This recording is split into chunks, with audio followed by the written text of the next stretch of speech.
So I guess we can just jump into things. I have a little list of Of basically things to cover. yeah things to cover. I basically want to start off by asking like, do you have any questions? Did you think of anything like on Okay. your I have two questions. okay? Uh, okay. Wait a moment.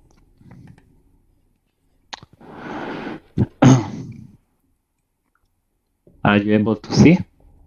Yes, now I am. Okay. Okay. Okay. This is Euro USD. Okay. Imagine for a moment, no, that this has been a such more important key area, no? Yeah.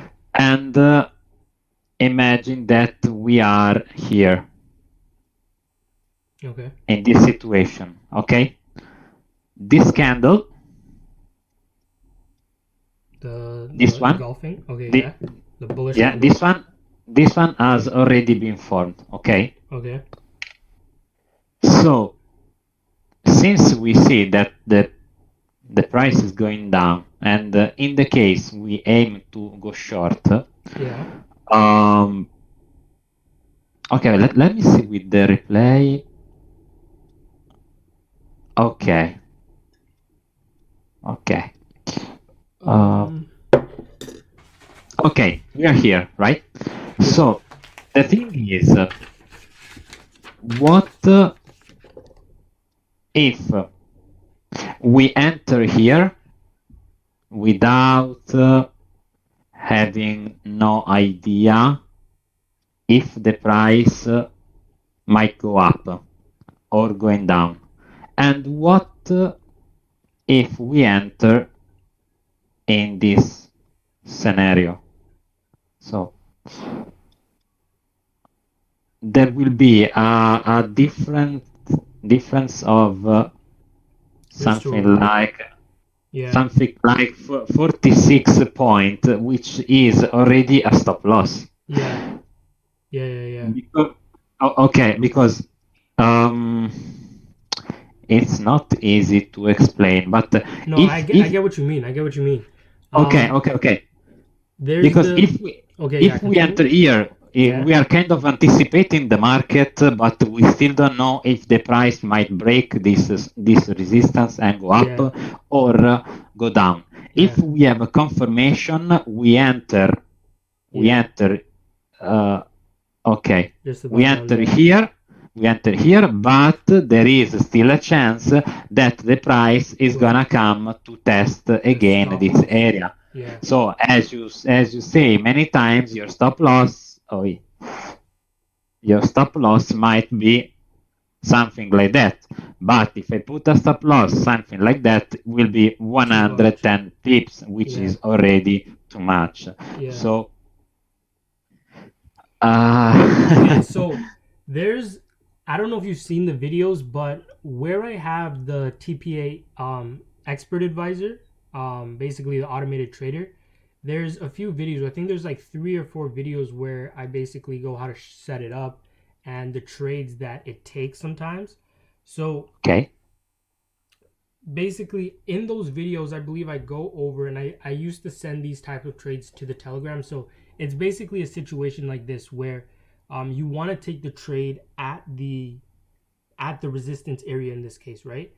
Um, Now, the only way I'd actually I wouldn't. So you placed the entry right after the bullish candle. Like it was the bullish candle that interacted with the resistance. Yeah. Correct. Yeah. Yeah. So what the way I would go about it is only after this engulfing pattern. I'm not looking for the engulfing, but I'm looking for the rejection of the resistance, the bullish Yeah. bearish candle rejection, and only after that point would I place a pending order at the resistance area with the stop loss of the high of this Okay. candle with Okay. the same I got TP you. and everything.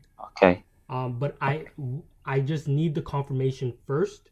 Like I wouldn't hop in early because I know there's other situations if you look back where price won't actually just reject it. It will just go above. And even if you were on a lower time frame, like maybe the 4 hour or the 2 hour, you would see that It's not going to be a wick, um, a wicked move over to the opposite side. There would be some Yeah. closed candles, you know. Yeah.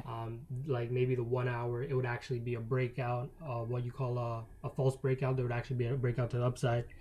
Maybe there's something like a double top, and then it forms back to the downside.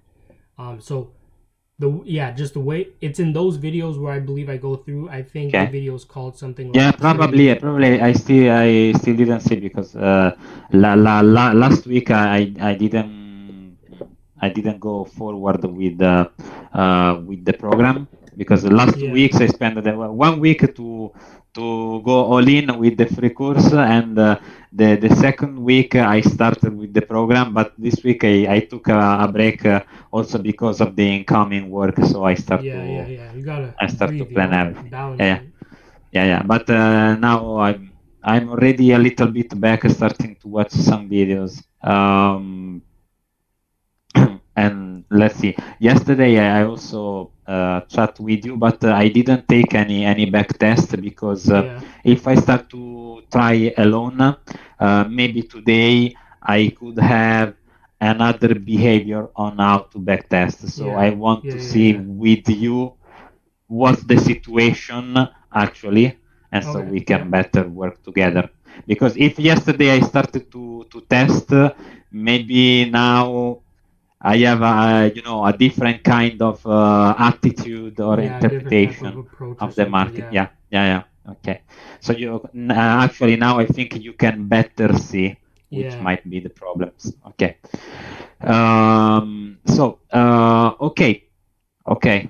Sounds good how you explain. So in the case that the price is coming back to test this area again, we can put some pending order. So after you see yeah, this candle, you put pending order, so you enter into the week yeah. But and bye bye.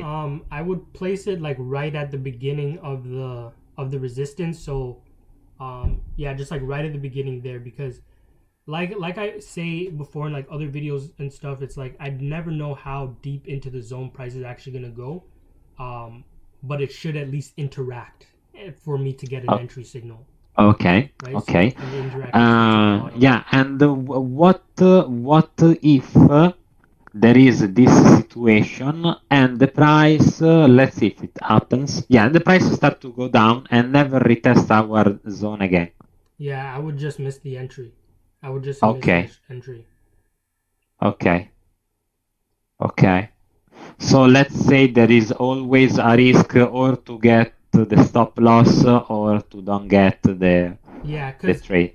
because one thing that I would mention as well with that type of setup I'm looking to take after the confirmation already set up and then looking to take a pending order on a retest of the rejection of the resistance. Um, Basically, I'm pretty much late to the market, but I'm still just trying to get in only at this certain price. The confirmation already occurred, so I could realistically take the trade on that rejection, but to get a better risk to reward, I rather wait for another retest of the resistance. Right? So Yeah, yeah, yeah, yeah, yeah. basically, there's This two is not the setup first time that scenarios. I heard that this is what you say. Okay, yeah. Also one girl that was she actually I think she's still working with Astro Effects, Ravina. One time she also told me like this. I Mm, mean, mostly you need like a kind of more confirmation. yeah, So basically, if there are multiple retests of the area, is good, and then you can take the yeah. trade. So mostly you are telling me the same. So okay, okay, can be. Can I annotate your screen? I wanna. Yeah, yeah. Okay, How okay, can hold on. I I? think I can. Are you able to see if I draw this? Yeah, yeah, yeah, yeah, Yeah. yeah, yeah, Okay. yeah. Go on, go on. Just a second. So, basically, after you actually have this, right, this rejection to the downside, um, Hmm. and it's an engulfing candle for that matter. Yeah, At any point in time after that, you just look for. Um, so the way, what's a good way to say this? Okay, what time frame is it? This is the 8 hour. So Yeah. um okay, so when I use the weekly, sometimes when I go from trade like the weekly 4 hour, in a no wait, sorry, you can keep it back on that time frame. Ah, okay, okay. Yeah. Um yeah, okay. So let me clear this. Yeah, so like after this point in time, like when I use this, when I do trade from the weekly and the 4 hour, when I get my bias and say, okay, the weekly is down, in this case, let's say, um, on a situation like this where we actually get to reject the resistance, buying at that point in time is always good. But when I see something like this wick at any price above this is always a better price to get in at. And if price were to ever be up here, it just wouldn't be like realistically that stop loss would have been hit. And so this is no longer a valid entry. I wouldn't try to get in on another trade like that unless at that point in time price actually reversed back to the downside, right? But it's just like after these point in times, after price actually starts moving lower, after the entry signal actually appeared and created itself, these positions just are like late unless you actually try to get in on a retest of another complete area, right? So it's just that you're going to get better entries any, even if you were to go to a lower time frame and actually let me clear this, even if you were to go on a lower time frame and actually just look for the market structure in here to see, okay, maybe this is a 38% Fibonacci rejection or some type of technicals or something going back to the downside, because the bias of this rejection is already to the downside, right? So you could just go down to a lower time frame and you're just looking for risk to reward, good risk to reward situations to go in that direction. Doesn't mean all of them are going to be right, especially when you start going to lower time frames, because you just have a lot of more like oftentimes volatility and just volatility and more movements among the lower time frames before the higher time frames like not the higher time stuff, but like stronger pushes and momentum moves along the higher time frames and more frequency moves towards the lower time frames, if that makes sense. Okay. Yeah. Yeah, that's fine. That's fine. Let me see. I mean, at least I have a much clear situation on how to act in the future. Yeah. Okay. And the second question is I see you recommend Hugo FX. Yeah. I don't. As a broker. I also see this broker being recommended, but from another guy from US. Is it's J Pellegrini. Oh, yeah. Yeah, this guy trades stocks mostly. He also recommended sometime Hugo FX. But what I saw is that mostly they accept as a payment to load money on your account Bitcoin and I don't know, some other stuff. And you can use your credit card, but there is a fee of 5%. Yeah. Which to me is ridiculous. Maybe a little bit too much. Yeah. It looks like. So I just wanted to ask you if you how you manage this this situation, if you still use UFX or. Yeah, I actually like that you asked this question because I was thinking about this like yesterday or something like that, and like I remember when I started trading, like cryptocurrencies weren't ever an option to deposit with. Like that was never a thing. It was always use your bank card, or your credit card or something like that, right? And the fees were far cheaper back then, right? But it seems what I noticed was because like it was hard for me to make the transition over to, okay, they only really want to accept Bitcoin and cryptocurrency now. So when I'm used to already using my card, it's like you got to make a transition over, right? So I used to try to switch brokers just so I can stay with the card payments. But overall, what I see the brokers doing is they're just all making this switch over um, into cryptocurrency um, exchanges. Let's say, I guess, Okay. Yeah, because because it's a cryptocurrency is far cheaper. little bit noisy. You need to go somewhere else, buy Bitcoin, send there. Just the Yeah. credit card is it's much more easier, faster. No, but but credit card payments take credit cards payments take a while to process and actually like go through, and apparently there's an issue with like sending money back to the credit card. So if you ever deposited, let's say $1,000 from your credit card, now let's say you made a profit of $2,000, you can only actually send $1,000 back to your credit card, and then you have to sorry and then you have to basically you go through a longer process with the broker to find somewhere else to send the rest of the money to, because it's easier it's easier paperwork for the deposit method and the withdrawal method to be the same. It's like way easier paperwork, so everybody goes through a little bit harder trouble if especially if it's credit card, or um, I deposit through one bank account and I want to send it back to another bank account now. I think that's another reason why crypto does so much better, because um, the fees are really really small, and sending money is something that can happen. Literally sending money can happen within seconds, but for verification purposes, the max it takes is like 6 hours, right? So um, like the the brokers are making that transition. Hugo's way is like it's I feel like Hugo's way. J Pell is in New York, right? Yeah, Because should be. there's another broker called KOTFX, and I'm not really sure, but I feel like KOTFX and KOT4X and Hugo's Way, I feel like they're the same company. Like if you go on their website and like they're the same exact website. It's crazy. Yeah, they looks like, yeah.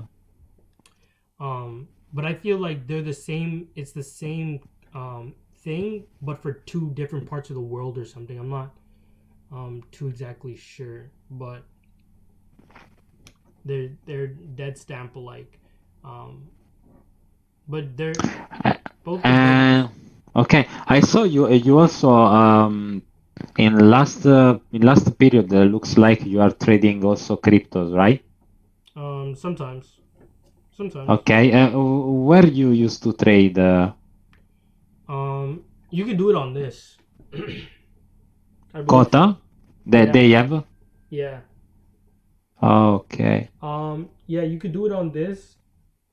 Um, Yeah, I don't Traders Way. see which kind of which Have kind you of used Traders pay. Way? Sorry? Have you used Traders Way? There's a broker called Traders Way.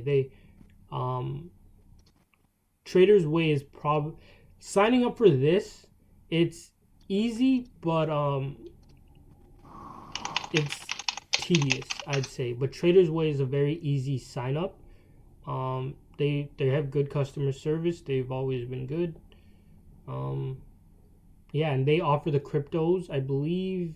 But just a few. I want something really much more complete. Like Oh no, they have many. They have many. do you have many? Yeah. They have many. Hold on.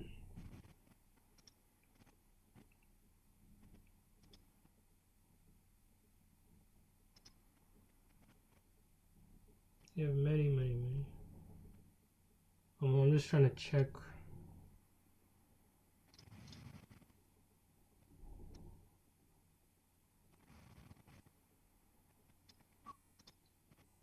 Yeah. Um.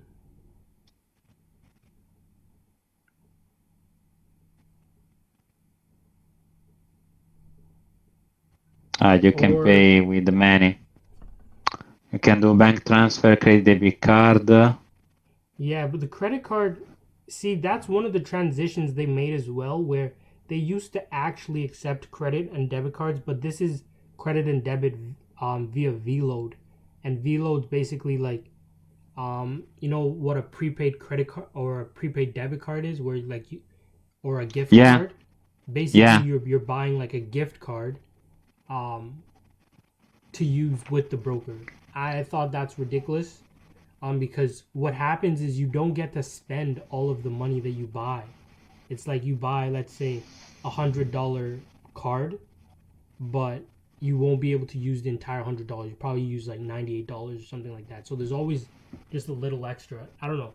I didn't really like that, and that helped me make that transition over to just doing the cryptocurrency deposits. Okay. Yeah, here also for Forex there is just a small show of what there is. Yeah.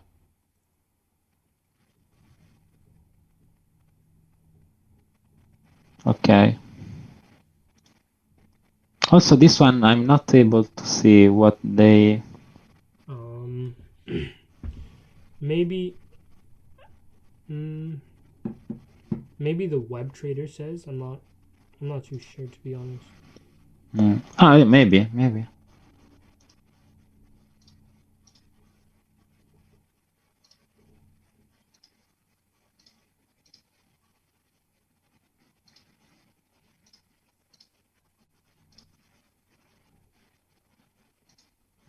Yeah, this maybe we need to.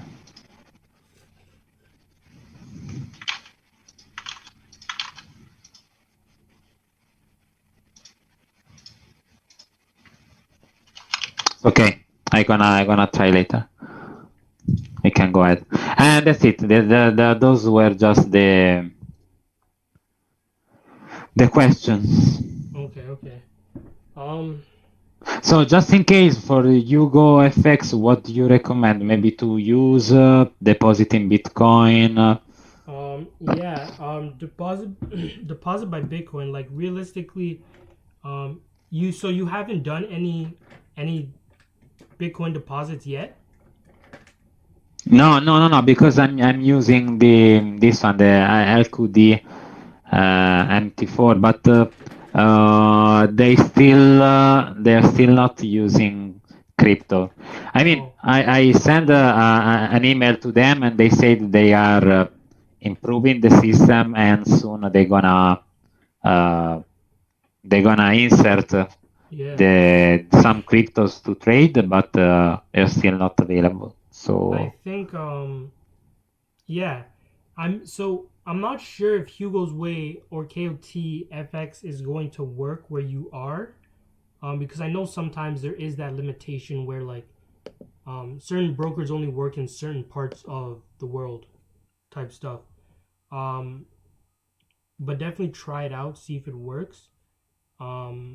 And you could get like what's called a Coinbase account. It's basically like a wallet. It's an online wallet, and you could have it on your phone and stuff like that. And like it's really easy to like. You buy on Coinbase and transfer there. Yeah, and just transfer over to this. Okay. How long did the deposits take for you? Like when you deposit via card. I forgot, but like a day, right? Or like yeah, it should be like a day. Should be like a day. The crypto deposits take about few hours. I'm gonna say like an hour to 5 hours.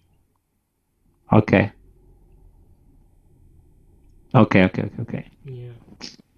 Okay. So I'm ready. Yeah, let's just go through some background thing. We can use. Okay, you have yours. Okay, so I guess what I'll do is I'll take control for a moment of your screen, and then I'll find a part in time to go back. Okay. I can even close my eyes so I don't see the chart when you open. Yeah. Okay. And you go like a couple of years back, and we start. So I don't know.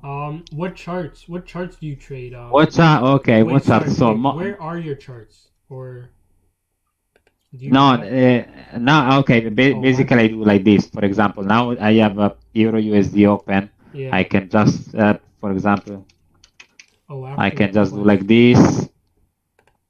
Okay, graph, and there we go. Okay, okay. Then you do like this, and bye bye. Okay. So you just click on replay. That's fine. Okay, so I think okay, I'm in control. You're in control? Yep. Okay.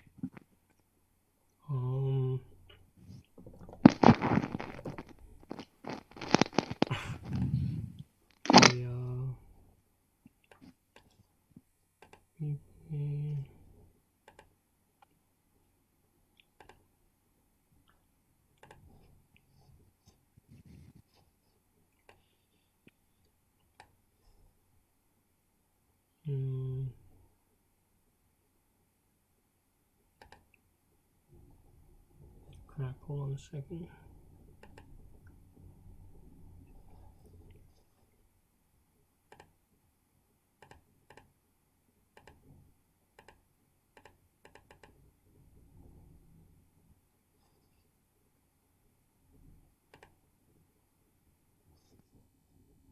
Just a moment.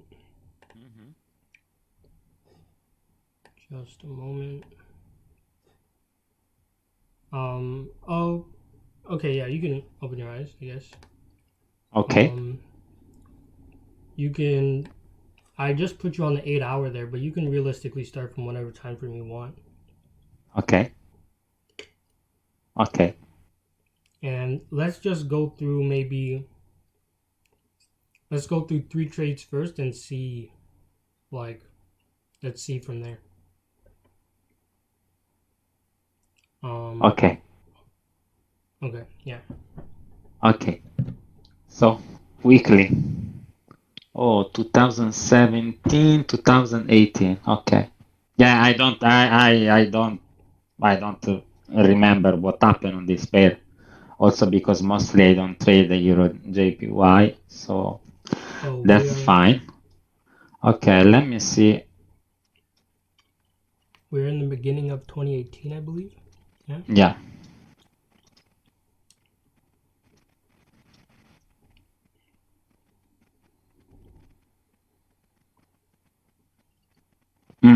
Okay. Okay.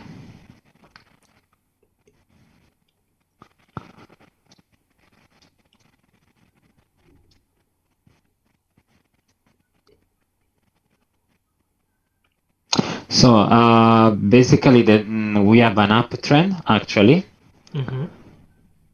Okay, and from where we have the price, we go to find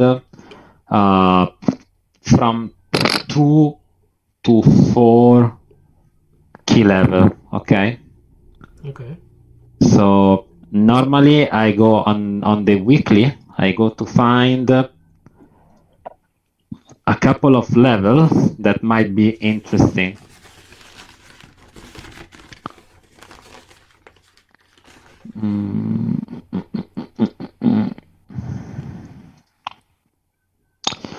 Okay.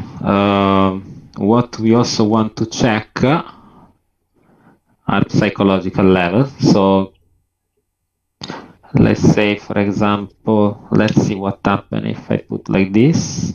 It's a little bit too much. Was that 3200? 132?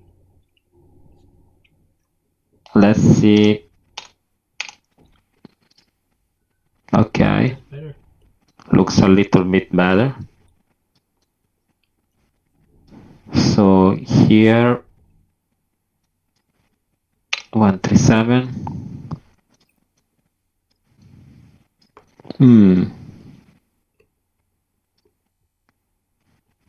Even this area might be interesting. Let me see. 136.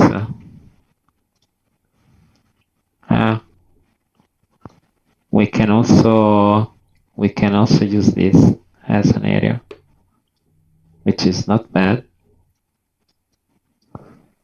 Let's see a little bit deeper. Okay. Well,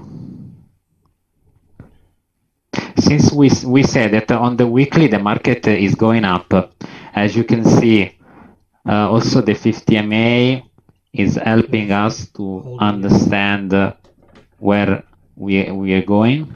Yeah. There's support, breakout to the upside, retest below, push back to the Here upside. in the recent past we had this small consolidation and resistance. Yeah, in this area, as you can see. Now there is a break, price pullback on the weekly level that we found, and now we're still bullish, so we have a weekly bullish, daily bullish. I go always for a quick check on the 8 hours. So take the magnet, significant high to significant low, and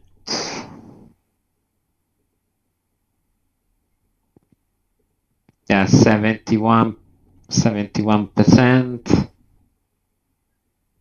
Maybe the price might come down again and then go up, so might be something like this.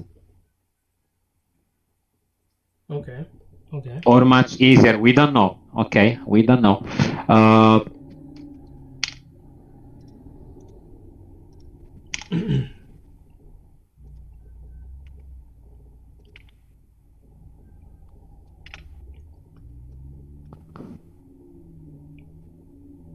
Let me go back one moment. Okay.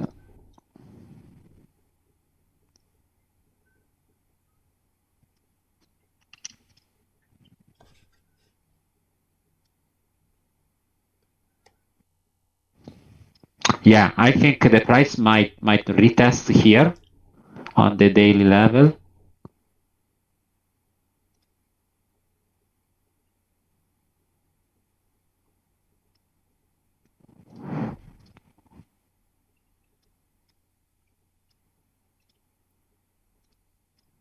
Oh, wow. Okay. Let's go a little bit deeper. Okay. Well, actually, looks like that this area maybe is not gonna get tested again, because I see the 50 MA are already under the price, and this red candle looks like just a small break before pushing to the top. Yeah. Agreed. Okay. It's still not the time. I mean, we might try to enter, but there is a resistance just here, and the risk reward would be terrible. And it's our risk reward will not be good.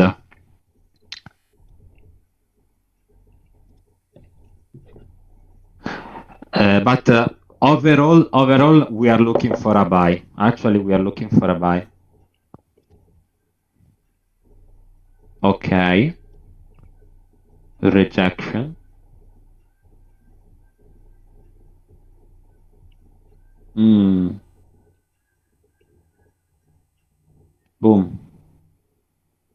Okay. Almost touched the movie.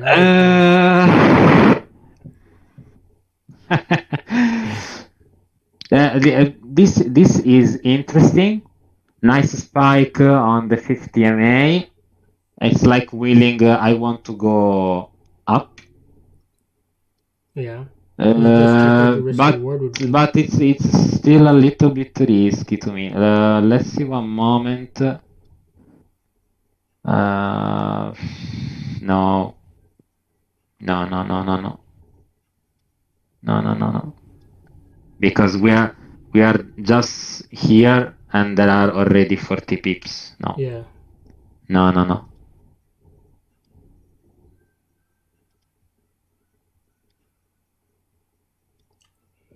Okay. Excuse me. Don't worry. Okay. A lot of consolidation happening. Lots of consolidation. Yeah, yeah. It's a hot area. And it Hot could be area. because of this resistance, you know? Yeah, yeah. Okay, let's see. Okay. Ooh. Break and break back below. Wait a moment.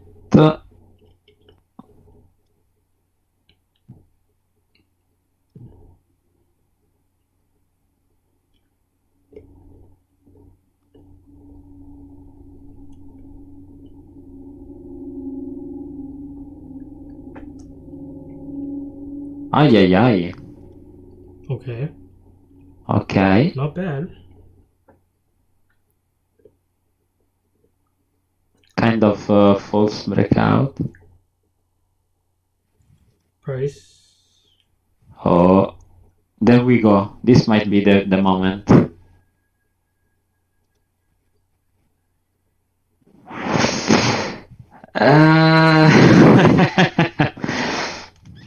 Mm,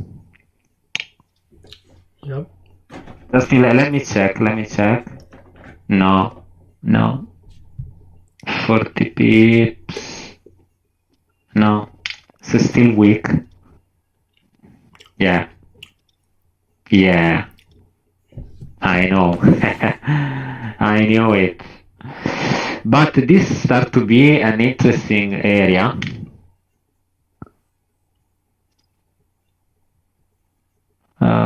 Let's go from here.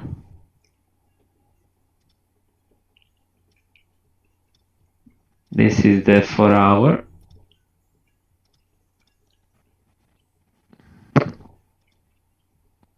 So as soon as we break this zone, the price is gonna skyrocket somewhere.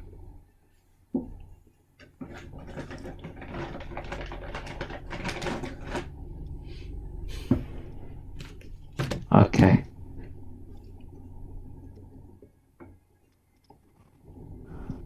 Okay. It's ranging.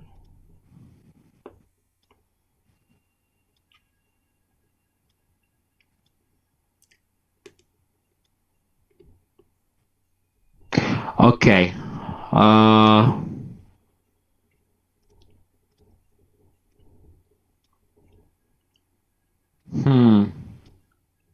As you can see, for example, here we have a couple of rejection and a bullish engulfing, and this brings us to what we were covering before.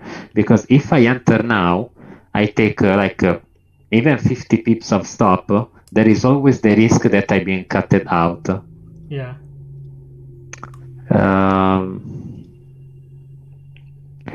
Yeah, that's true.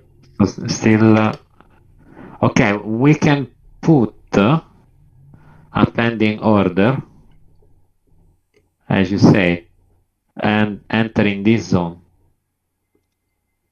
Yeah. Let's see.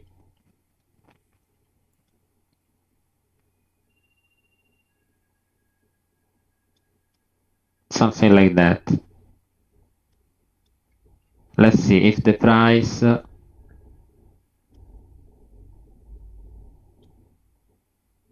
Okay, we are in.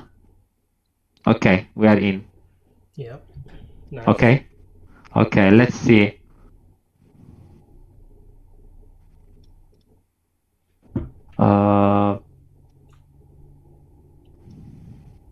Okay, 1247. Yeah. Oh, 4. Yeah, 4. 4. Yeah, 124. Okay.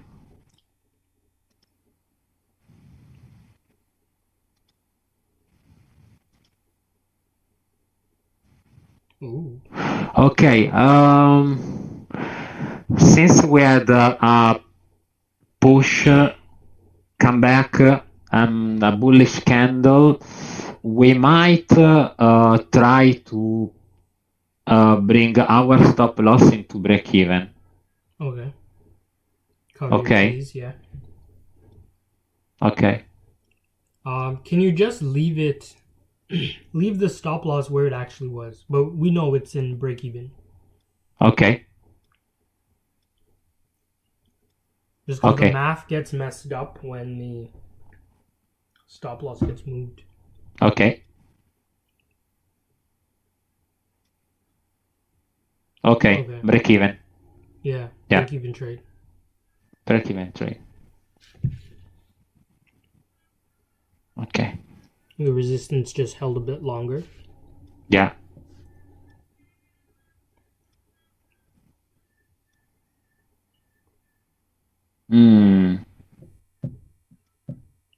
Okay.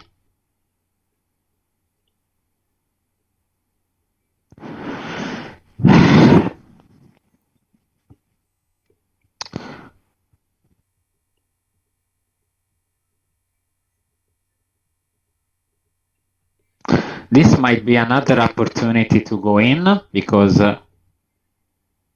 as you can see, 1, 2, 3 touch, 4 touch, Yeah, and touch number 5. higher time frame support. Yeah. Let me check one moment. Yeah, those are 70 pips. It's way too much. It's way too much. Probably this is gonna go up, but for our risk, is not worth. Okay. Okay. I would like to go in. We have another rejection.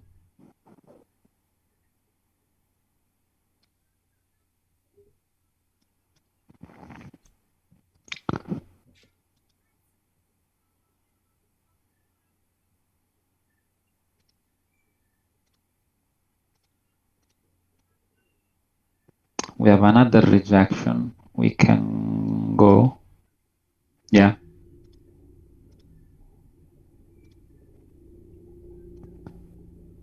It's a lot. 40, 45. Normally I don't take this kind of, but I feel it's still okay. 1, 2, same like before. 1, 2, 4. Yeah. Let's go. Okay, wait, I move right here. Okay.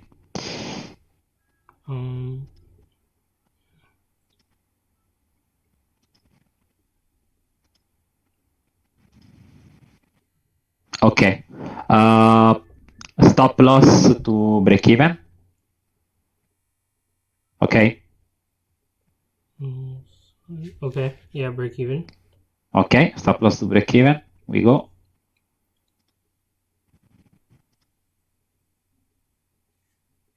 Okay. Okay. Nice, TP hit. Yep. Okay. And that is 4.3. 4.3, 196 pips. Okay. Nice one. Yeah. Yeah, man. Let's keep rolling through. And Okay, keep going. how much? Yeah. What's the date right now? We are in February. We are on February 18. Wait. This is February. When the mouse is in January, it starts with a G. What do you call January where you are? This. Yeah. Yeah, it's wait. For us, it's gennaio. January. Nice. But some words are similar. Yeah. January, gennaio. For example, you say February, and we say febbraio. You say March, we say marzo. It's not that. It's not that. It's not that different. It just. No, yeah. For example, check. You say April, right? Yeah. We say aprile. Aprile. It's similar. Yeah, it is. For example, French as well. You say August, right? We say agosto. August. Yeah. I actually know that one kind of. Yeah, similar.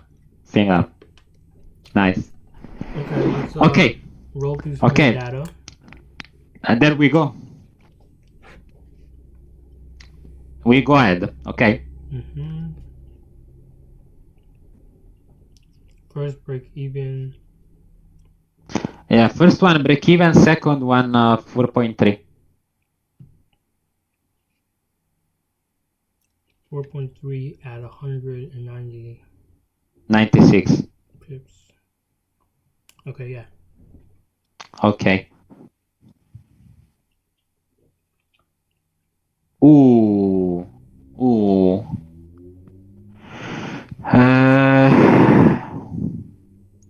Fuck. Why? What's happening? No, because it's nice to see this movement.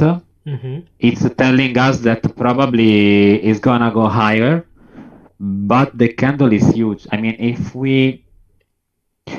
we enter here, our stop loss should be like more than 60 pips. So maybe it's better. I mean, if you have a recommendation, I accept, but as I see now, 60 pips.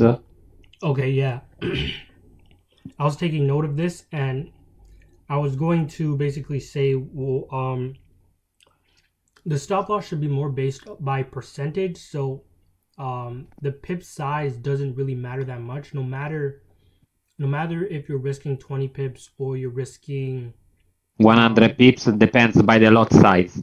Yeah, it depends by the lot size. Yeah, because we can adjust. Yeah. Okay, I got the point. Okay, I got the point. But let's see for a moment. Yeah. Yeah, I just personally don't really like taking stop losses over 100 pips. But otherwise, the percentage is always the same. Okay. Let's see what's gonna happen. Okay.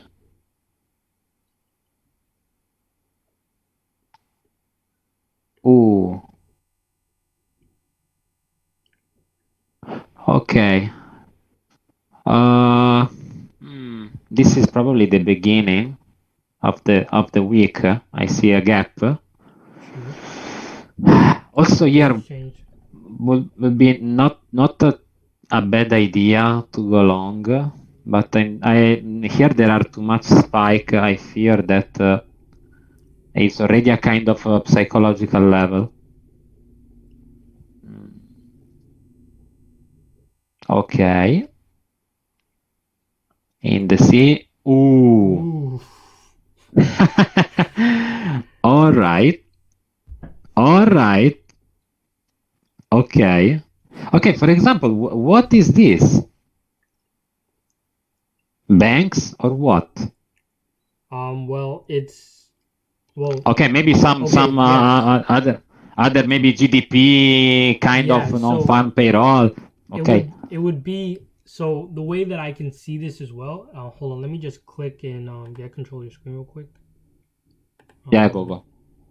So basically, you see we have a ton of consolidation here. This is like January 15th all the way over to like February 1st. So this is like half a month, 2 weeks. So a lot of orders are being built up during the consolidation, and a bunch of things like that. And this is kind of like a liquidity grab of this resistance. And it's a very old resistance, and price actually popped above, and then we've seen a deep spike below. So all these, if there's people still in their long positions here, and people who got in more long positions here, this move is going to wipe a lot of those guys out. And then, well, I don't want to say too much, but like you would, when you get a deep, let's say change of direction like this, strong momentum and everything like that, you would just look to see if the trend is going to change. But same thing with these consolidation areas, you look for the higher trend to come in, or the low, or the trend to start reversing and things just like that. But yeah, is the people that's gonna have the most money sending price back down. Yeah. Okay. Actually, we are still up of the daily support and resistance area that is near our price. So, to be honest, even if we had this movement, I'm still looking for a buy. But let's see. Let's see. Okay. Okay. What? No, let me see. Okay. This is already nice. This is already nice.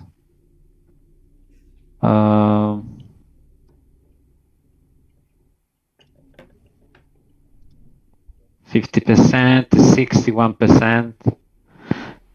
Yeah, even if the trend is about might be changed. Let's suppose we might have we still might have a target area around 61.8, which is already key level. So the price can still maybe go here and in the case go down, or just go up again. Yeah. So we might try another. Let me see. Let me see one moment. Let me see how we.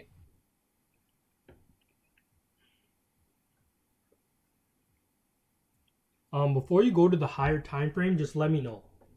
Okay. It's gonna mess up the charts. Okay.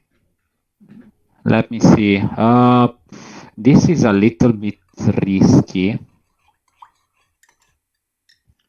No, let me wait a moment for a better entry. We're gonna put another sniper. Another sniper on here. Okay, this is 3.5. Okay, sorry, can you give me 15 seconds to go grab some water, please? Of course, you can go. You can go. Thank you. Okay, continue onwards. Okay, so we got a pending order. Okay. Sorry, can we take note of what is the risk to reward difference based on what you would get? What is it right now and what you would get if the entry 3.5. So this is 3.5. 3.5. I don't know why. If you took it at the current price. Sorry? If you took this trade right now at the current price, what would the risk to reward be? Okay. No, sorry, hold on. If you just go back, you just have to move the middle piece. Just hit the back button, or yeah, you could do it like back. Yeah. So just move the middle piece there. No, you don't have to keep going back. No. Okay. Hold on. Let me just control your screen real quick. Yeah. Go. So this is the entry you're looking to take. If you just move this piece. So the it would be about risk 1 for 1.9. Okay, so you're getting a way better risk to reward, a whole another 1.6, right? So that's really good. Yeah. Okay. There we go. Ooh.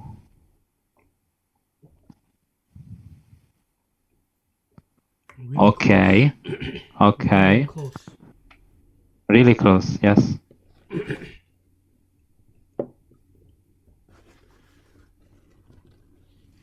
Okay, I'm gonna remove this. Now let's see what is gonna happen. Okay. What's happening? Tell me. Okay. Give me a moment.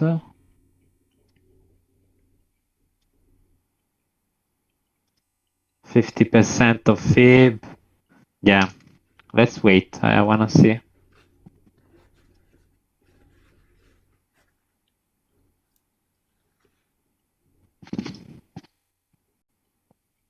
Okay.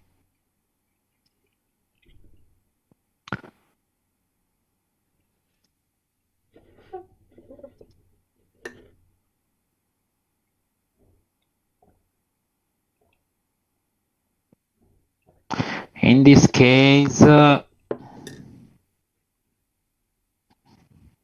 I'm still aiming to go long. Let me check.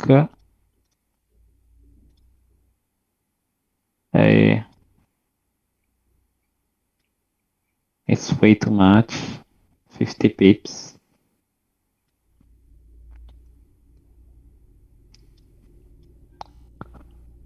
3.2. It's not bad.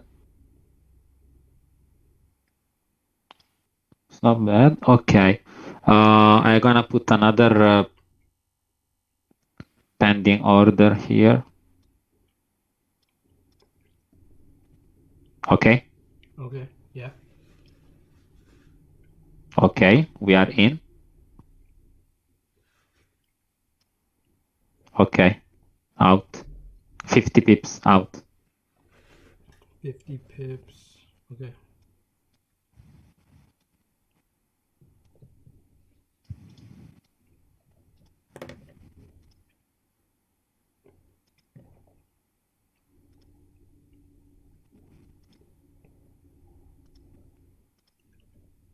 Oh. Okay. Maybe something is about to change.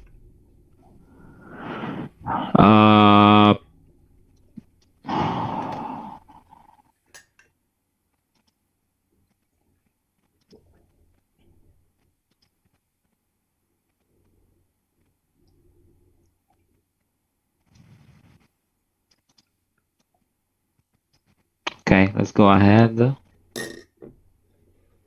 Okay, still like this.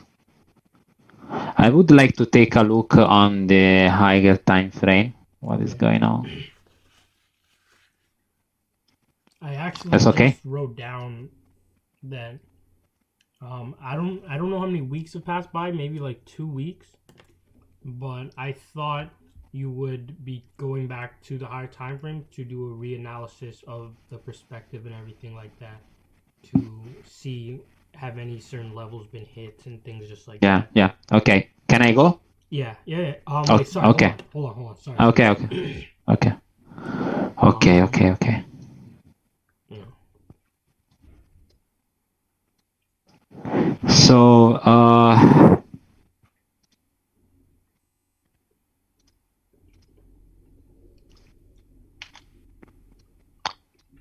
okay, we are still,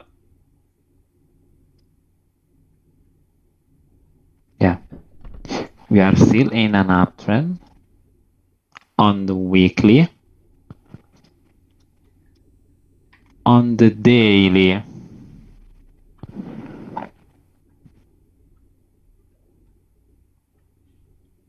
okay, this is the previous. Okay, this is the previous low. I mean, yeah, almost. Okay. 8 hour. Yeah, but now the 50 MA is up, so Yeah. probably the price is going again around 1315. So okay. 1315. I mark with the line. Okay, yeah. Okay, let's see.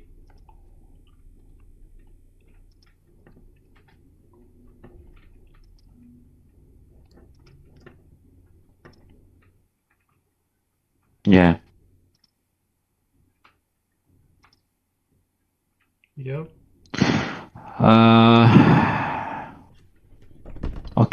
let me check. No. Let me check.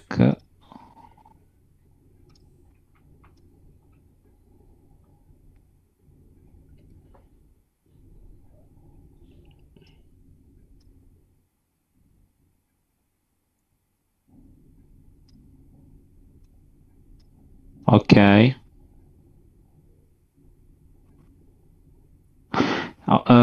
So basically, we are going in a kind of counter trend based on the weekly, a little bit daily time frame, but the risk reward is not bad. As you can see, we have 3.8, Yeah. and as the 4-hour structure and even 8 hours, I think, yeah, it's bearish, so it's something that we can risk. Also, the 50 MA is way far up to the price, so can be. Let's see, maybe it's just a false, because here we had a support, even here we had a couple of spikes, but the bias of the price, it's still bearish to me. Yeah, agreed. So as you can see here, we had also this kind of low, and this might be a good chance maybe to go up, but as the price moved like this, so probably is still not finished the bearish movement. Yeah. So okay, let's jump Trade number into 4. Okay.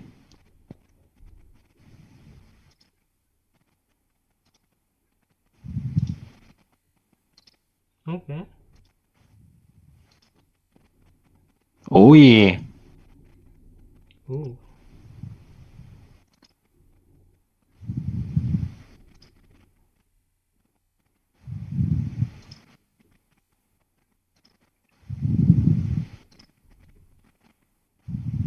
Okay.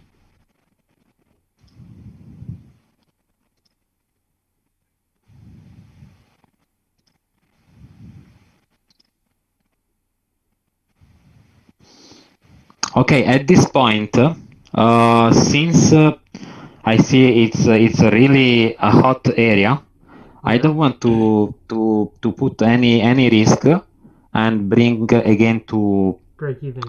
break even. Yes, Okay. yes, because it started very well, almost hit our target, Yeah. but Then it came back to it retest and became consolidate. too much choppy, Yeah. and now I want to secure the bag.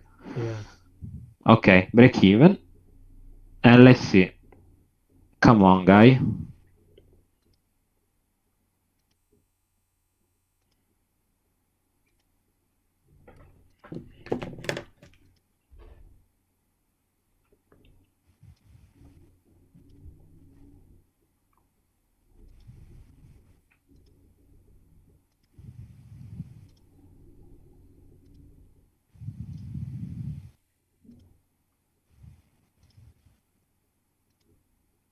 Very close. Oh, yeah. There you go. We took it. Okay.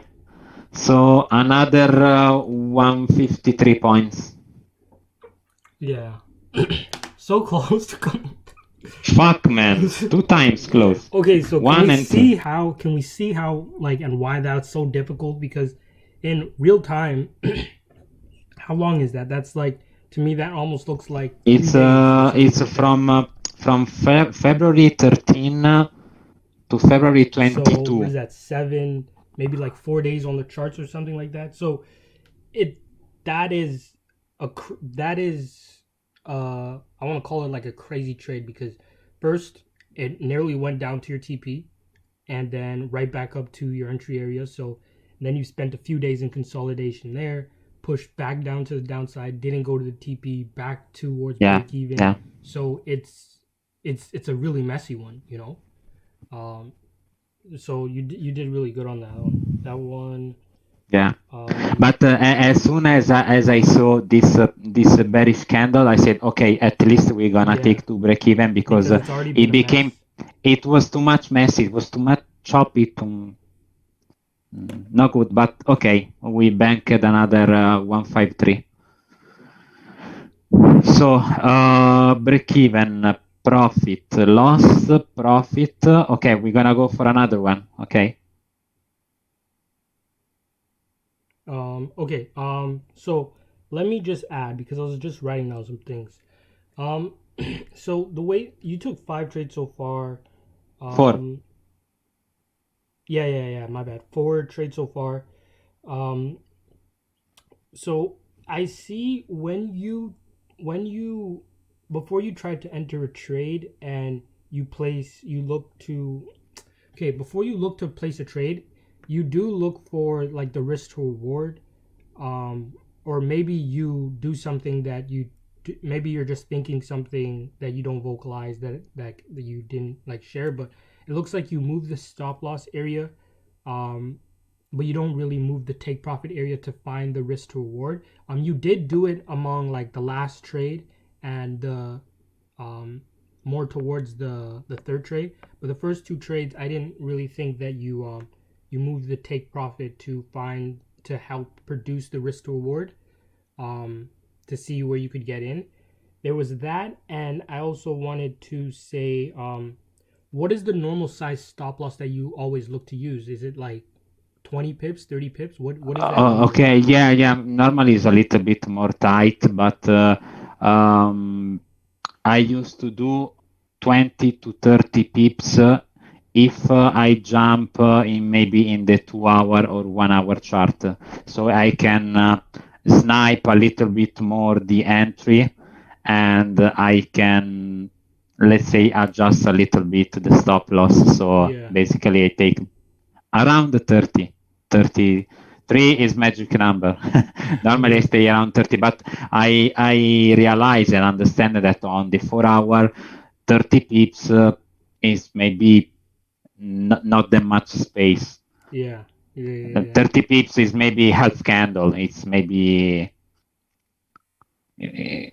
it's tight. In this case we had 40, but as you can see, 40 is nothing on the 4 hours. Yeah. So one more thing as well is, how are you determining when you cover your position? Like, because okay. I'm gonna make you an example. Okay, let's go here. So imagine the price is doing like this. Okay. So as we go here, imagine that I go long. So I get into the market here. So as soon as we have another retracement, so push, retrace, a kind of bullish engulfing, some kind of nice candle. Yeah. Okay. Now we are here. So what I do, okay, imagine we were like this. Yeah. Okay, this is okay, maybe a little bit too much. Okay, 1 to 5. Okay, for T pips 1 to 5, it's kind of a real example. So as soon as I see another a low and a bullish pattern or nice bullish candle, I move. Okay, to break even. And then if the price goes, I don't know, and makes like this, and then we go again, I move here. To the latest structure, yeah. Okay. Yeah. Okay, yeah.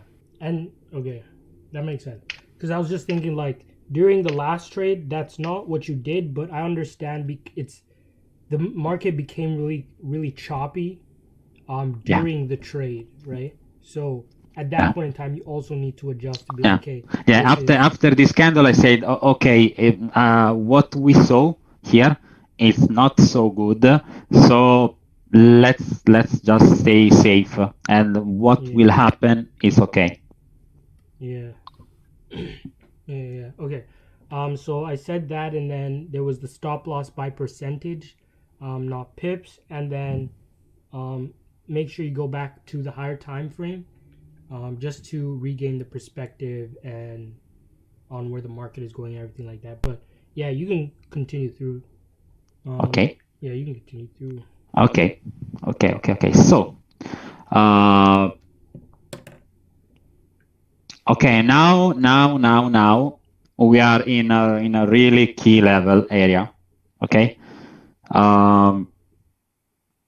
From here, the price, if we got a rejection, probably we will still go on for a long. If we break this level,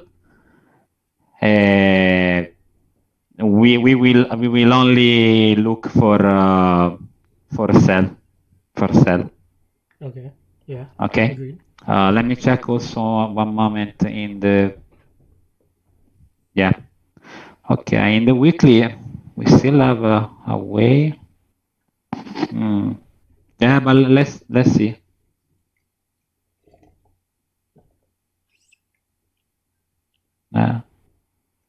Okay, let's see what is gonna happen now.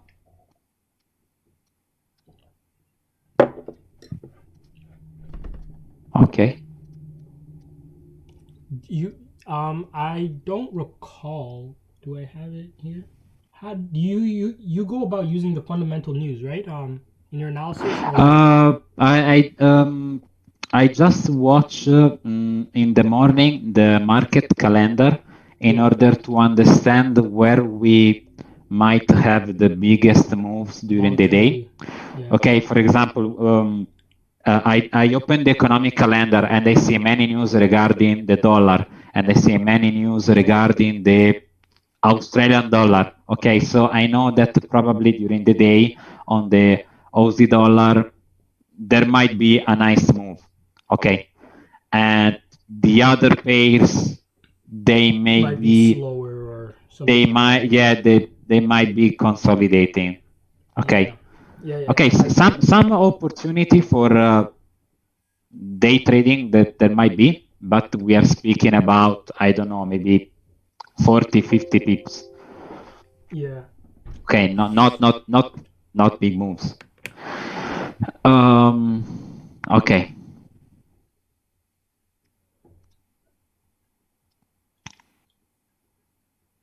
So.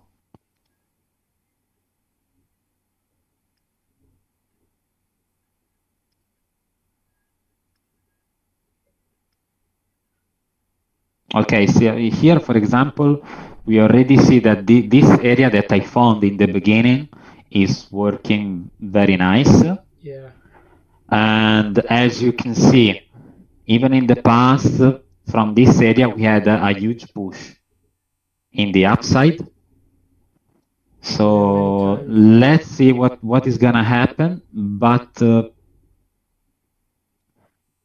I'm happy because I found a nice level. Okay, now the price is it's stuck in again here.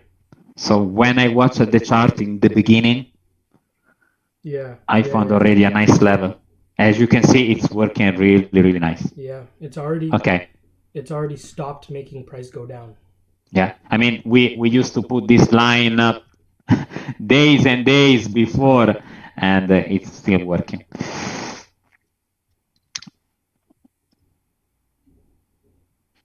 Okay.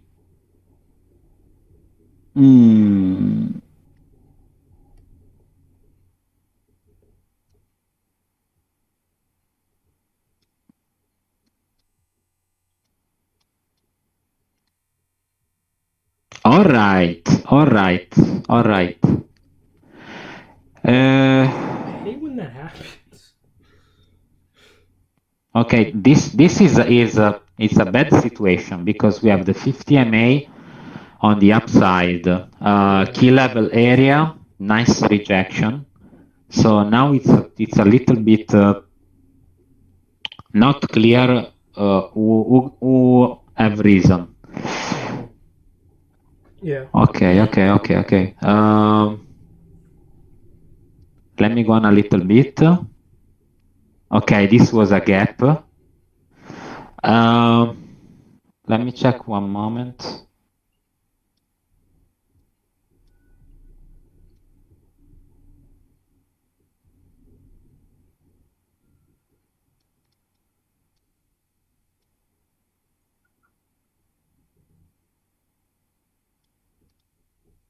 Okay, this is clean. It's a 1 to 4.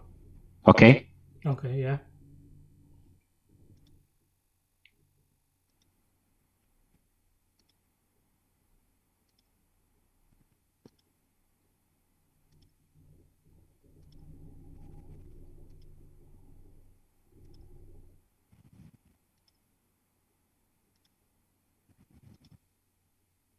Oi.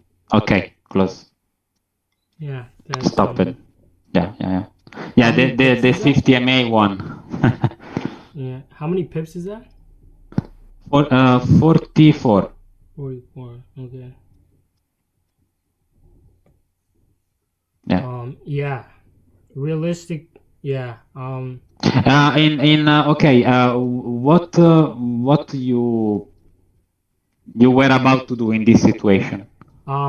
Honestly, I was thinking more short because I'm not sure where you did this, but at some point in time you switch your bias from short to long. Because you were on the weekly time frame and you said bearish, and we did identify this as a support area, yes, and it was holding, yes. But you already said it was bearish from the weekly, so that means from the 8 hour or the 4 hour. In this case, Bearish in the 8 hour daily, because on the weekly before we were still here, so it's still anyway we were still doing like this, yeah, so it's still up, and even if we go here anyway, we are overall still for the long, but in the daily was really falling. yeah, the daily was falling. What brought me to I to buy? Wait a moment. Come on. Okay. What brought me to buy was this level. There were already 4 spikes in the downside and this huge candle. And then I say, okay, Wait, it maybe was a that is kind a of bearish candle. That's a bearish. Yes, it's correct. Yeah. Okay. This is my misunderstanding. Yes, that is bearish. Yeah, because down, open, close, And then there's a open. gap up, and then it went down. Yeah.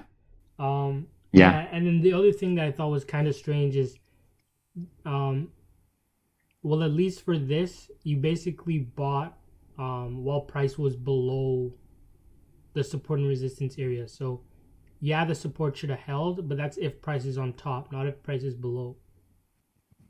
You get what I mean? Like, Yeah. I mean, I was maybe even much wrong. on the retest, it makes more sense. If I do like this, for example, here we have a kind of Yeah. returning on the point. We have a bullish candle. We go long. Bye bye. It's okay. Okay. Yeah. Okay. And then the other thing was the 4 candle consolidation and rejection of the rejection of the moving average that would have brought me to at least cover my position to break even. Okay. Right, because something has basically like stood in my way in a way, like it couldn't go past, it didn't go past that area. Okay. Right. Okay. Yeah.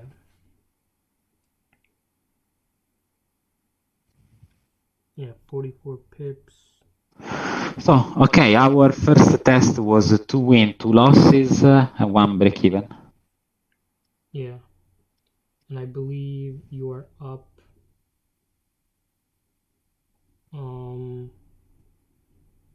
1.85.6.1.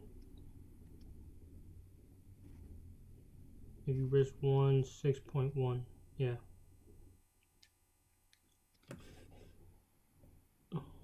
6, 7, 8, 9, 10. And right now we're basically approaching the beginning of the March, so 5 trades in 2 months.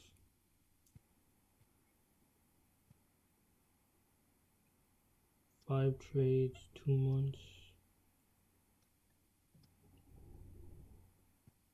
Do you have any questions so far that you think? No, just if you can recap one or two recommendations for what you saw, and also last one on average, how do you think is my level? So just to understand, better try to understand where I am. Yeah. No, you're pretty good. The risk to rewards are good. And it's the risk to rewards that will end up saving you from, let's say, situations like this current trade that you took, where, okay, so sometimes, I don't know if you know this, but like,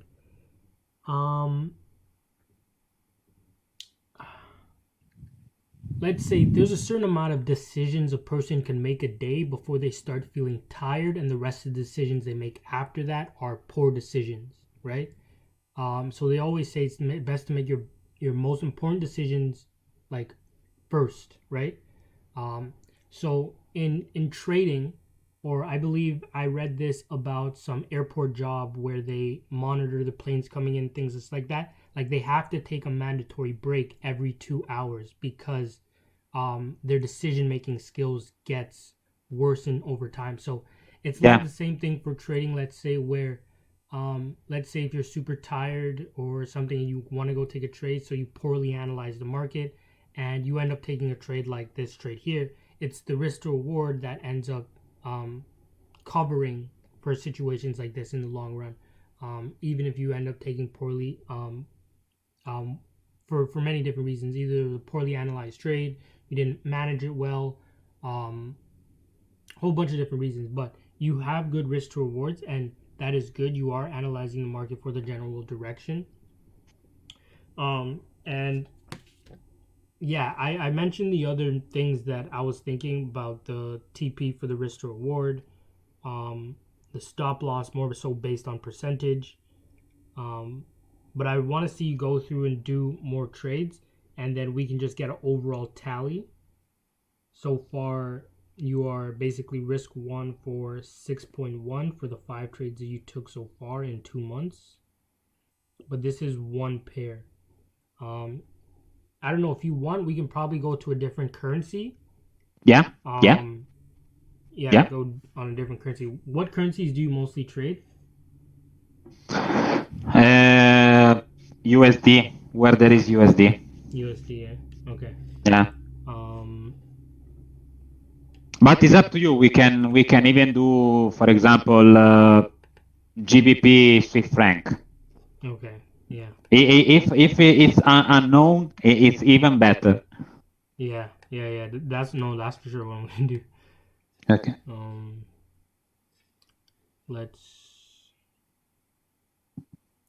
Let's do.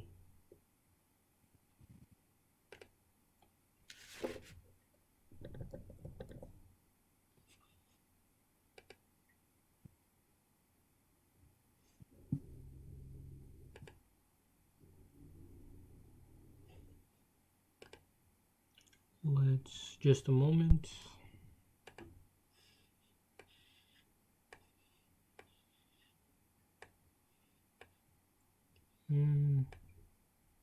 Oh no, this is crazy. So I won't. Yeah, let's see if you remember this. I'm not watching. Okay.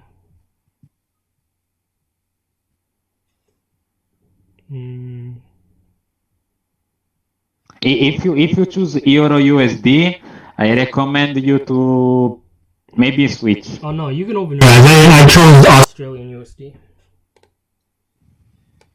But I wonder if you know what's gonna happen, or just let me know. You can look. You Okay, can look. I will let you know. Okay. If I know something, I will let you know. Yeah, you can look. Okay. Wait a moment. AUD USD. AUD USD. With this is 2019. Yeah. Mm, mm, No. no, no, I no, actually made a no. video. I There's a video where I go I'm through this. on the last month. I'm following a little bit AUD USD, Yeah. but it's a kind of fresh pay. Mm. So it's okay. No, I don't remember. No, okay. Okay, way down we go. Way down we go. Okay, so as we done before, there we go. Immediately, 6 8 6 8. Let me see. 6 8. Yeah, it's really nice.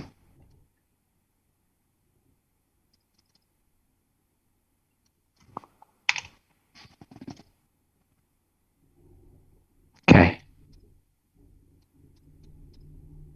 this level.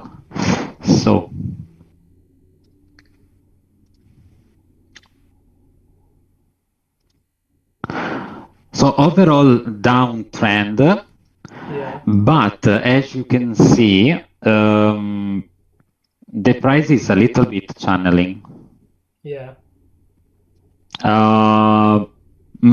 So basically, for what I've studied, when the price is going down and then start to channel, normally is about to do this. Okay? Normally is about to continue, but let's see. So I will be not surprised if the price, okay, Okay.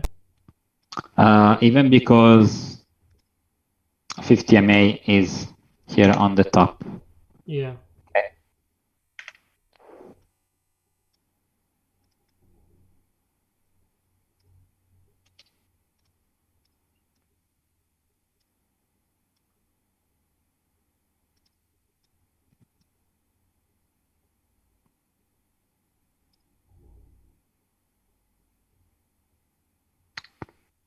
So as for the daily,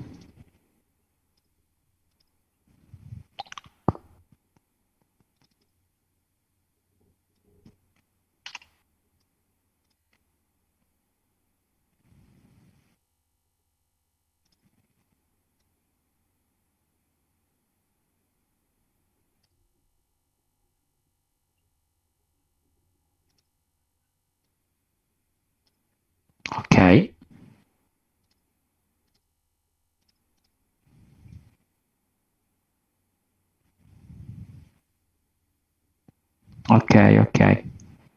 Um, as you can see, even here, when the price touched this level, has been skyrocketed up. And also here we have a nice rejection. So let's see. Is probably that is gonna go down, but last two times that the price went to check this area, we got rejection. Yeah. Okay. So let's stay a little bit aware of what is going on.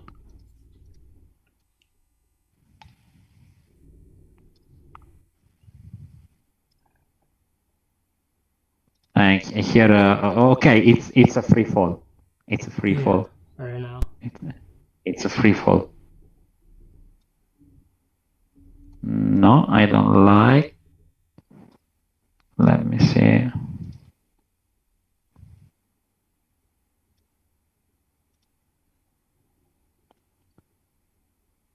This is really.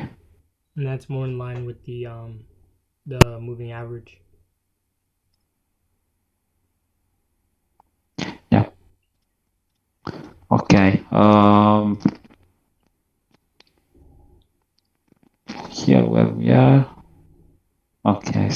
59,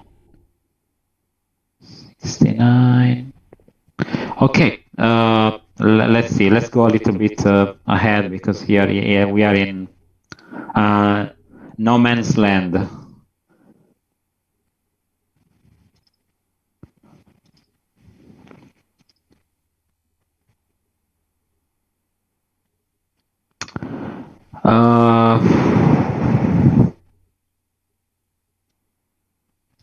We are a little bit far.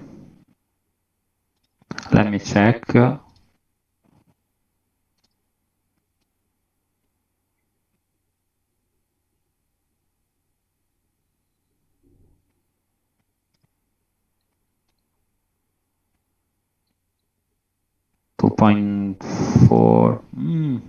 So. It's so.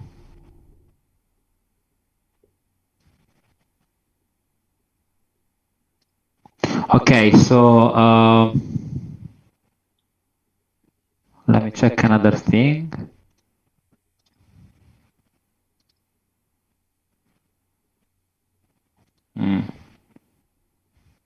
Okay, let's try.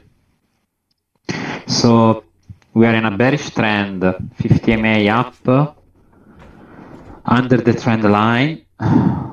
Okay. I go in. Okay. Okay? Yeah. Okay.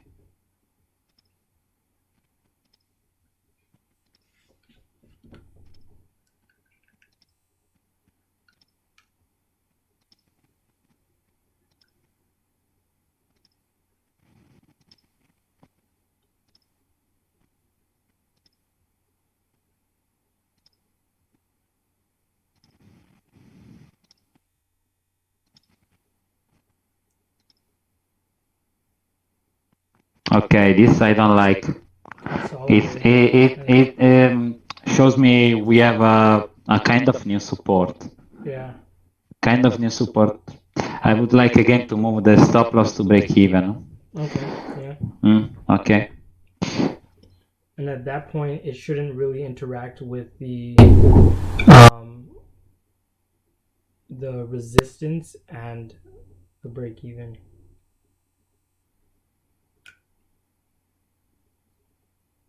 Okay, we are in break even. Let's break even. Okay, yeah. Yeah. At the interaction of the resistance, basically, and then the breakout. Yeah. So let's move on.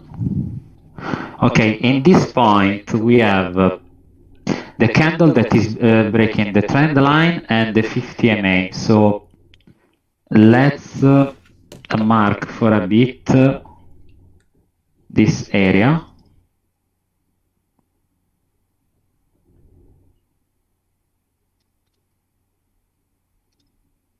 I want to take it in mind.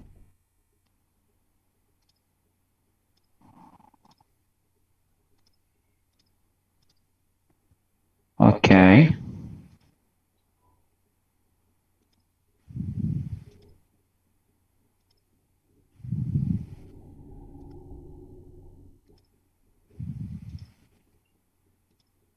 If we got a nice rejection from here, we might try to take a long until here.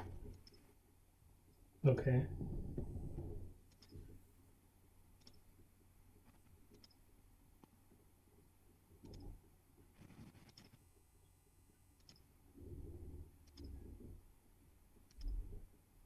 Hey.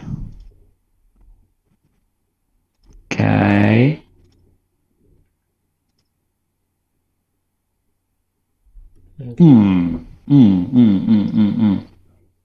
Not bad.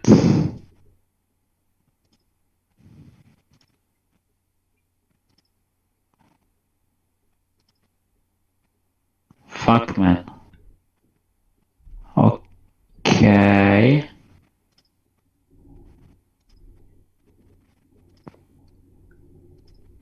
Yeah, it's going up, but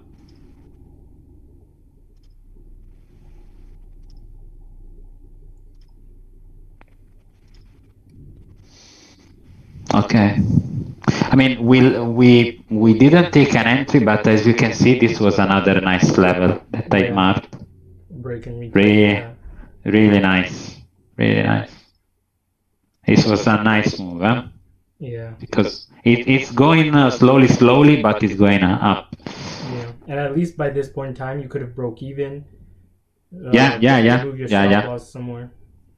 Yeah.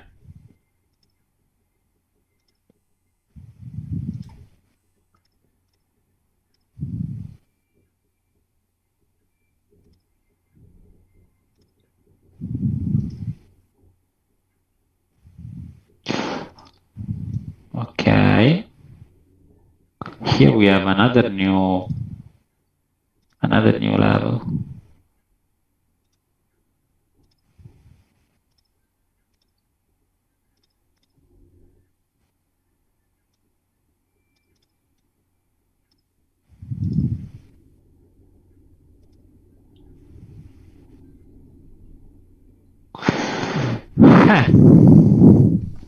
Okay, we got multiple things here.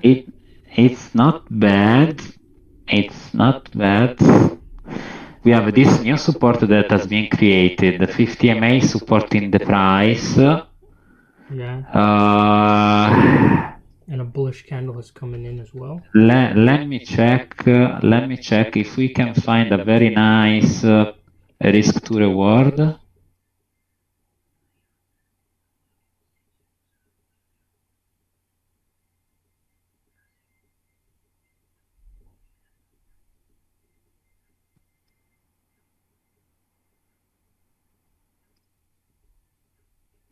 I would like to go a little bit more safe. Yeah. Is that risk 1 for 5, risk 1 for 4? It's 1 to 3.6. Okay, yeah. Which is still okay, I think. Yeah. And as you can see, I put the stop loss a little bit more down from the zone, as you always recommend. So we shouldn't have any kind of problem, but let's see. Also because I trust in the 50 MA, which is nicely supporting the price in this moment. Okay, let's go.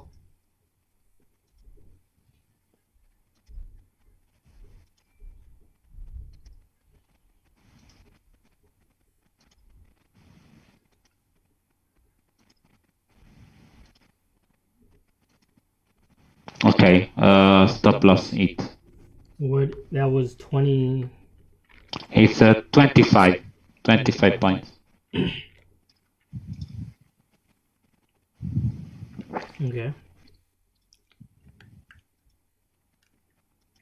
So what are you thinking right now? Are you thinking that you might end up going back long, or? Okay. I took this long, but overall we are still in a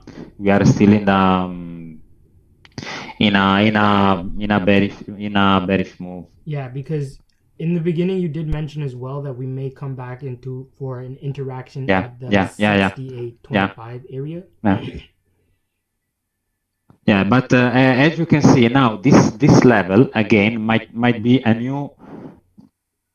new chance to go up, but the trend is still down. So Yeah, let's see. From the 8-hour or the 4-hour, the bearish pressure started to come back in. When you lost that trade. That's correct. That's why now the thing is, if we got a nice rejection, maybe the price can aim to reach this level. So if happen like this, we can see this. If the price is gonna break, we go for the weekly support. Yeah. So let's see.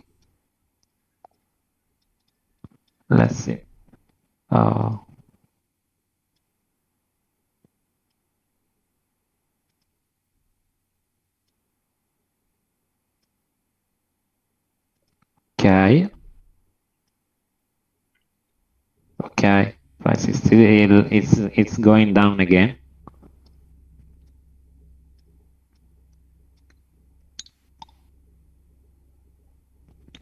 Mm, okay, if we have another spike, here,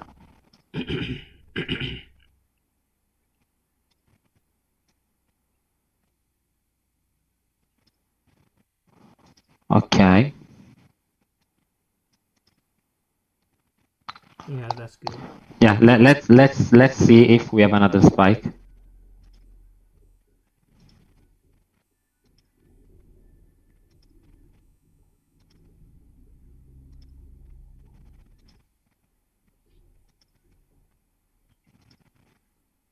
Okay. I remove because went too far. Okay.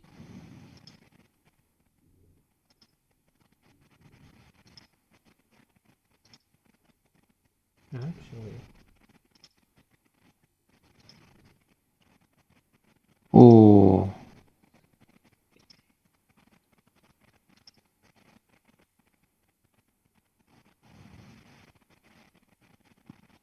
Would that have hit out your stop loss? Yeah, at this point it would.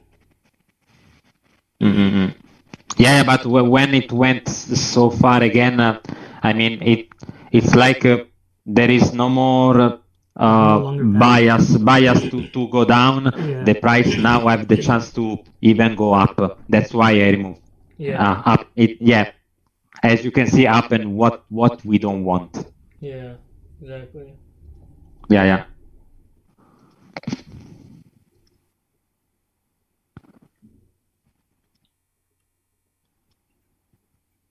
Okay, so the price is actually ranging in this zone.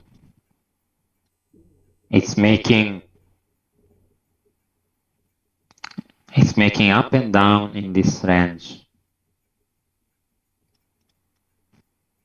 So to be honest,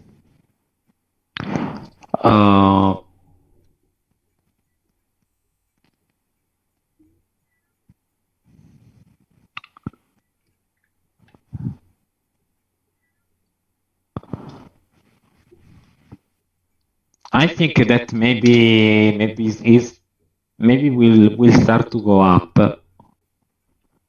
Okay. Um, See a little inverted head and shoulders. yeah, the kind of shoulder head, another small shoulder, or just a kind of dirty double bottom. Yeah. Dirty. It's dirty. But anyway, I feel it's like signaling that he want to go up. This is a little bit risky, okay, but I want to try.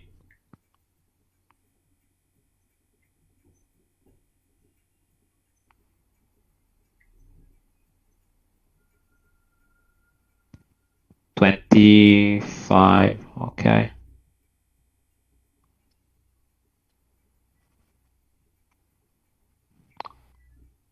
Okay, we go up. Okay. If we have a spike here, I can aim to go up again. Yeah. Because also the 50 MA is it's again Supporting behind that the price, area. supporting our price. Yeah, And it's as you can confluence. see, 1 touch, 2 touch, 3, 4, 5 touches in this zone that we found. So we have a nice new support zone. This one is very fresh, so might be respected. Yeah. 50 MA is supporting, and this bias on of the price is really interesting. Also because this long trend line has been broken. So let's see. Yeah, even here it was a nice moment to go up maybe, but okay, price came down once again. Can be.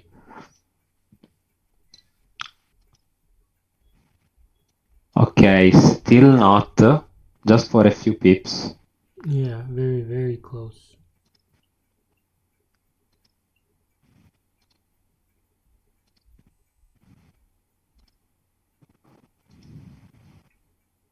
Okay. Fucking shit, we lost the move.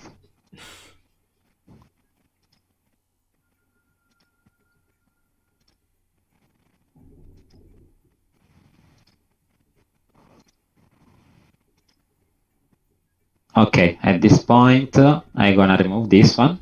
Yeah. We didn't get in.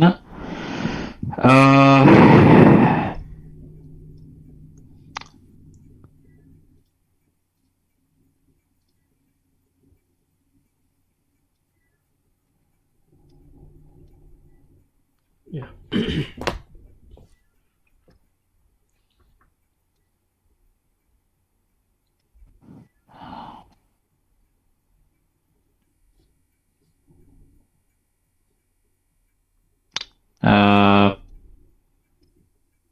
What is the Yeah, let's. what is the risk reward on this? Yeah, on this one is two. Risk reward is 2. But I fear a little bit this level, which actually, Has been holding somewhat recently. yeah, and we are near. So to be honest, I don't know if might be. I mean, it's pushing a lot. Let's see if we got this. Let's see if we got this. So okay, I'm not going. Come on, I'm not going.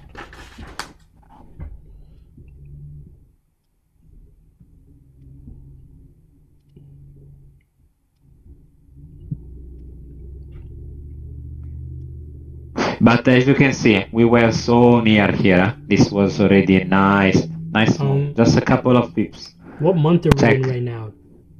Check. This was maybe 1 pip.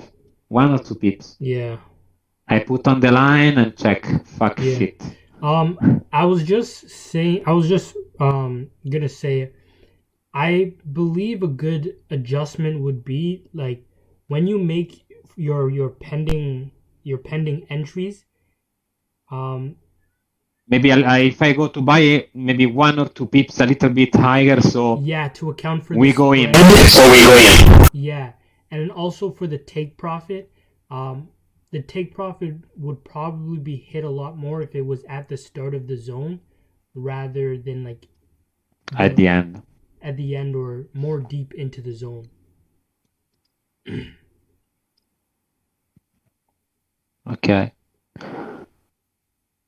So even here, this one was already nice. Ooh, attention. Oh,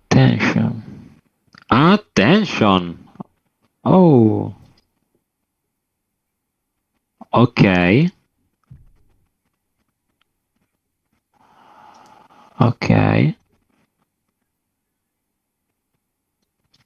I go one moment on the 8 hour. I want to see.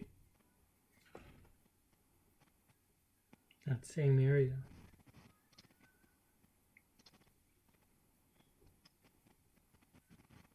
Okay, the price can.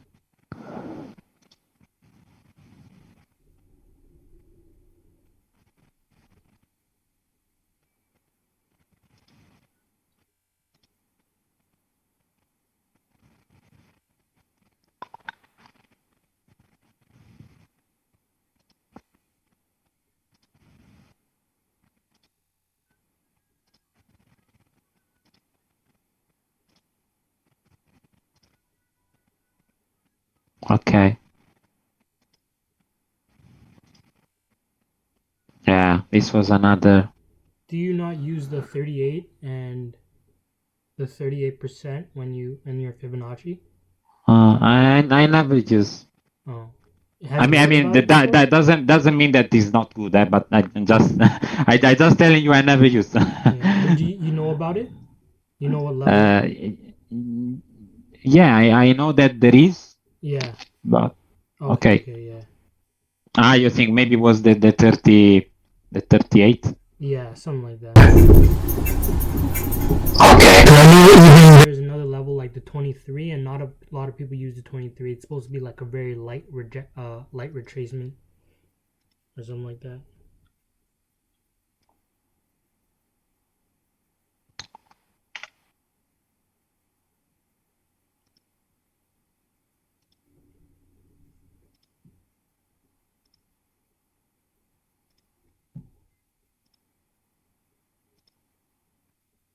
Oh, down. Ooh. Okay. So that is the actual Once more, the price has been okay. But overall,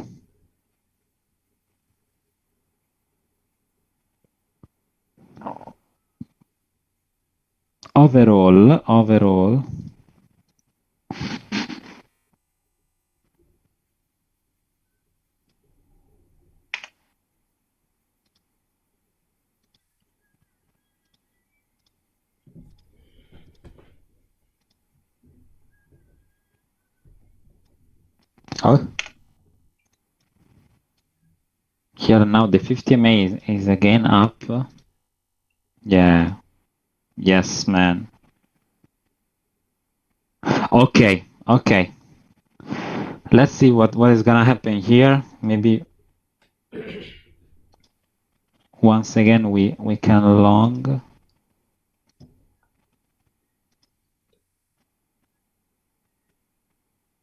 Ouch.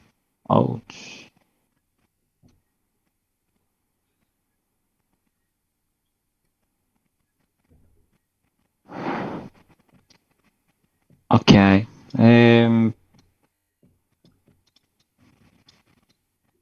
There's a kind of lateral movement. The price is still not decided where to go. Yeah. It's ranging a bit. We can even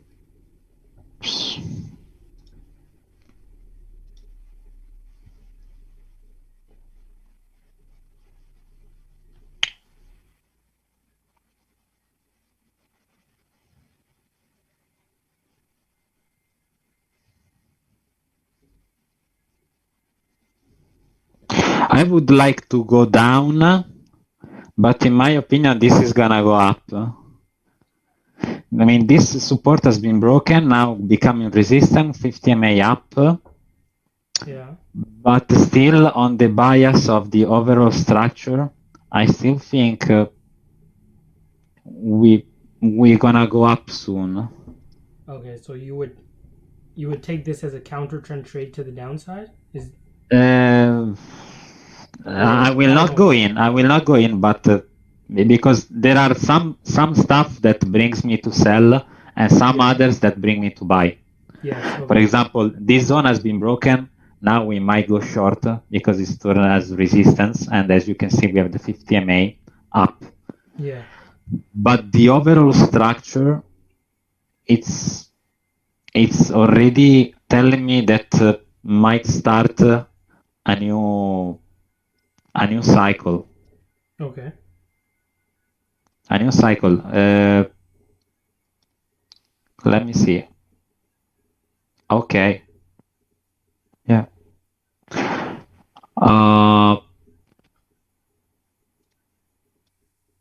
Because we in my opinion, we don't have to be blind and say trade with the trend or with the market structure. Doesn't matter what might be the situation, because here to me, if we go on the daily, we are still, it's still down. This is still down. Yeah. And It's still down. As you can see, this is a impulse retracement, new low, and then this is just the first actual interaction. higher high and higher low. Yeah. We still need one more at least one more higher high or higher low in order to say, okay, uptrend stuff. Okay, is an uptrend, but it looks like that we are in the beginning. Okay, Yes. so even to take a long is not a bad idea.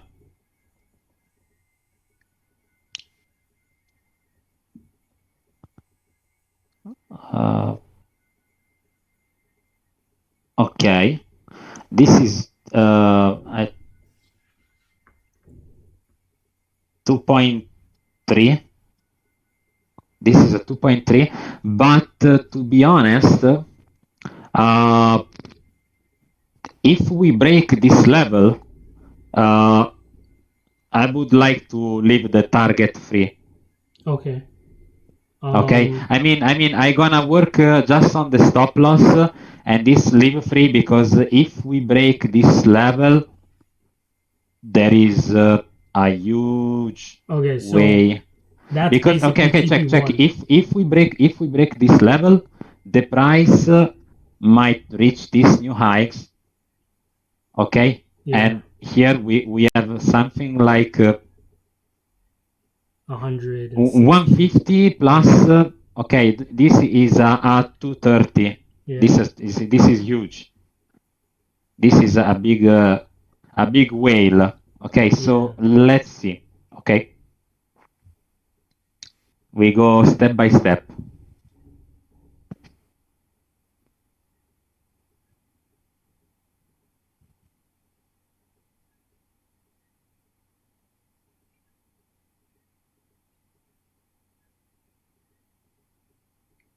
Okay.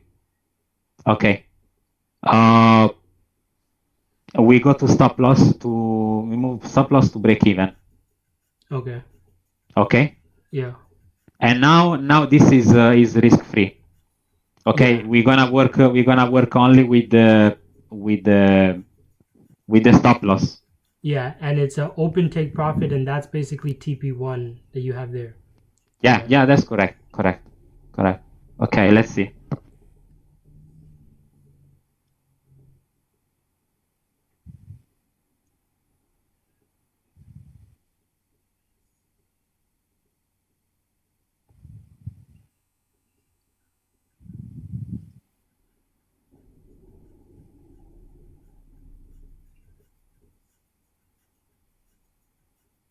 Okay.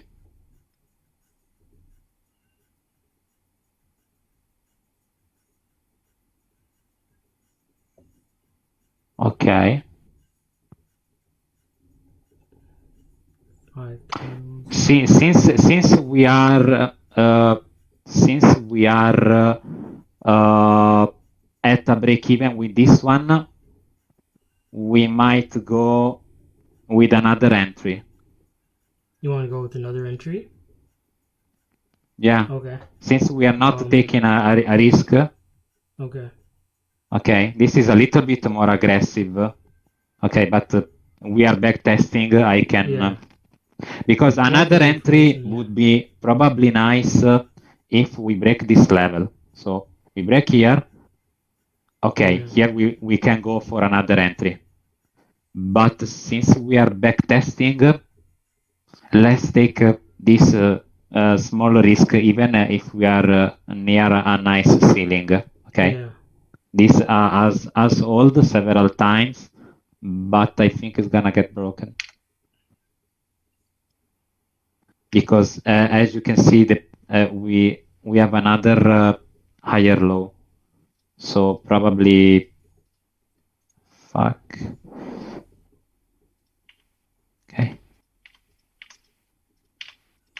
Okay. So let me check one moment.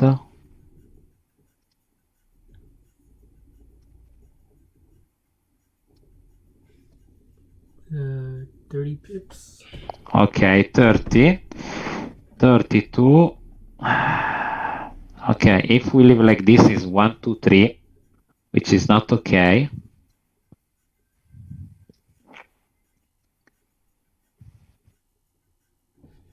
Okay, 1, 6. Let's leave like this. It's risk 1 for 1.4? 1.6. Okay. Yeah. Okay, at least the real target is risk-free also for this. Okay. Okay, and what about the first stop? What about the first stop loss? Is it just at break even or? Yeah. This one is already break-even. Huh? Okay, This and one you're is already leaving it there break-even. at break even. You're leaving it there. I move. Yeah. Okay. Okay. Okay. Makes sense? Yeah. Okay. Yeah, we don't want to take too much risk in the same direction, in the same pairs. So since this one is now risk-free, we can take one risk.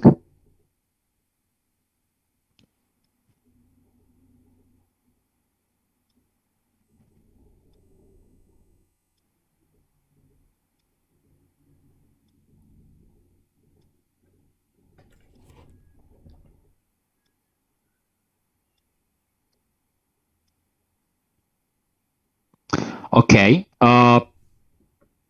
Okay, let's see one moment more. All right, there we go. So this one, we're gonna move the stop loss just in this level. So this one will be for sure in profit. And this one we can just reduce a little bit. Okay. Yeah. Okay.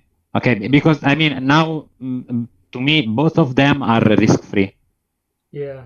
And Okay, this one we lock it in profit, and this one maybe we can move up on the brown arrow. Yeah. Okay, yeah, but both of them are risk free. I mean, without take profits. Now we are Yeah. going, I don't know, somewhere. Yeah. Okay.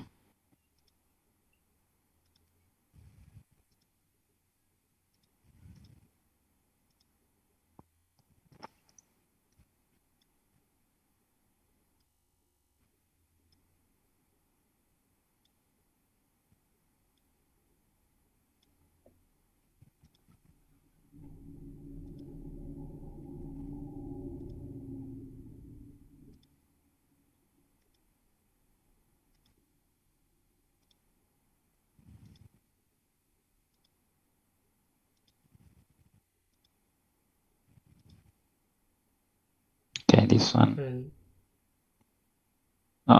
Wait. Just like this. And yeah, this one we already secured. Yeah, until here, even this one. We already secure. so both of them Yeah, have the the same stop 27 pips. This one we already secured 27 pips. It's the same stop loss. Yeah.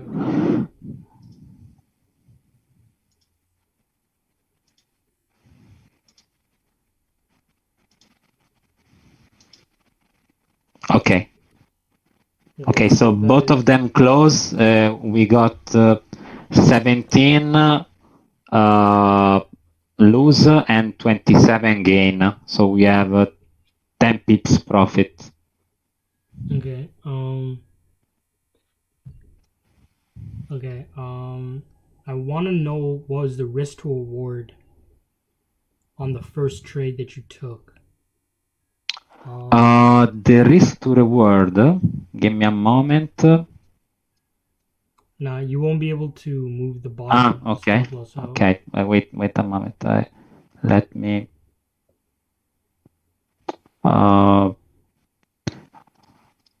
Let's go. So we know. Okay. 2.4 almost. No, so move the TP where the stop loss actually got hit out. The TP. We got hit out just around there, right? So that's about 0.86. Okay. Yeah. And it was 27 pips. Yeah. Okay. Yeah, 27. And the other one we lost 17. So yeah. It's yeah. Okay, let's so that first trade is, yeah, essentially almost a break-even trade. Okay, so let's run through and get one more trade. Oh, hold on. Yeah, so let's run through and just get one more trade, and let's put together a tally.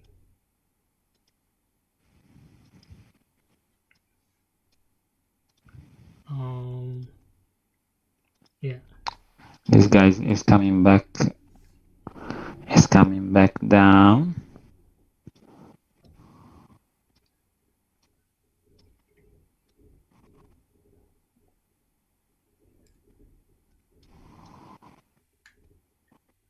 Okay.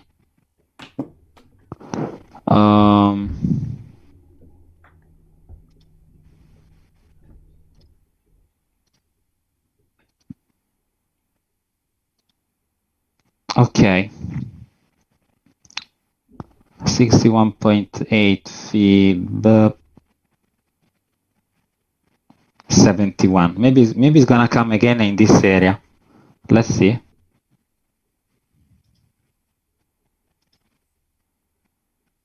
Okay, 61.8. Right.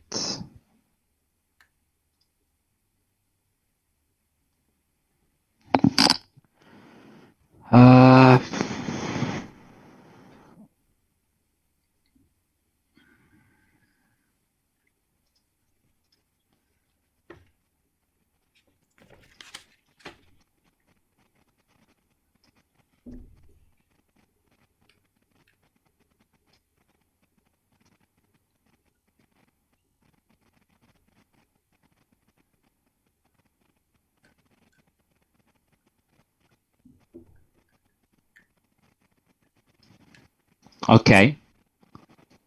Okay. I go long again. Yeah. It's 1, 2, 4 and 25 pips. Okay. Yeah. Okay, hit 25 loss. Okay. Okay. Let me see what happened later. Okay. Now, yeah, move it down. Yeah. Okay, so this one is the first one we did was Euro JPY. Yeah. And this one is Australian USD. Yeah. You basically, what is the starting date and the ending date? How much time has passed since you started trading? We take the first trade on May 19 and we ended up on July 25 so about 1 month. From 19 May to 25 July. Yeah, so about 1 month. Couple of months. May, June, July. Yeah. Couple of months. May. You said this is in June, right? June 25? From 20 May 19 to 25 July 19. Okay, yeah, so okay. Let me just do something here. So first trade was break even. Second trade was a loss of 25 pips. Yeah. Third trade was basically a gain of 17. Yeah. Of 27, right? 27 pips? Yeah, 27. And then the next one's a loss of 17 pips. Yeah. The next one's a loss of 25 pips. So 25 pips. Up to about -1. Hold on a second. It adds up to 25, 50. Should be around 40 pips. Hold on a second. Because I'm going to add up basically for both trades, for both pairs individually, the risk to reward on as a whole, and then the profit, the pips in that were made and lost, basically. So Okay. you basically have 1 win, 3 losses, and 1 break even for AU, EJ, AUD. Yeah. which is win, 1 win, 3 losses, 1 break even, and that resulted in losing 67 pips, and you won 27.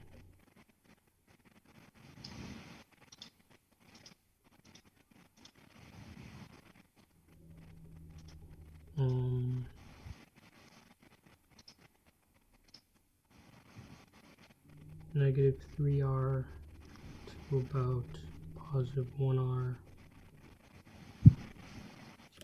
EJ, basically you had 2 wins,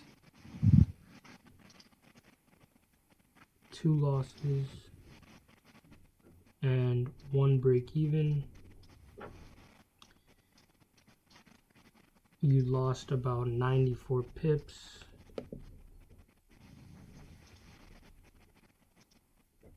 And won about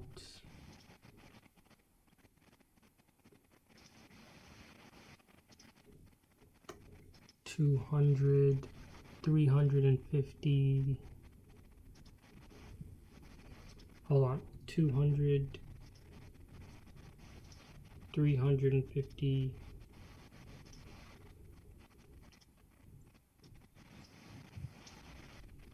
349,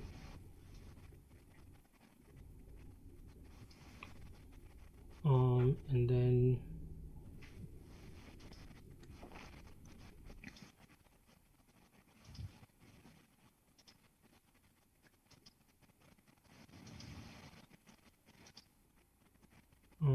six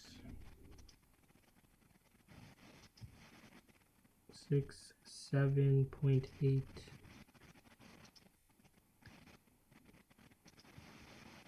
7.8,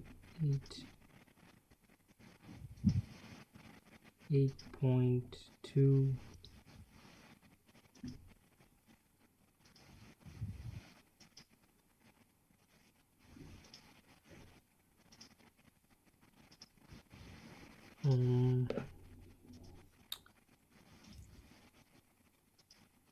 almost done, positive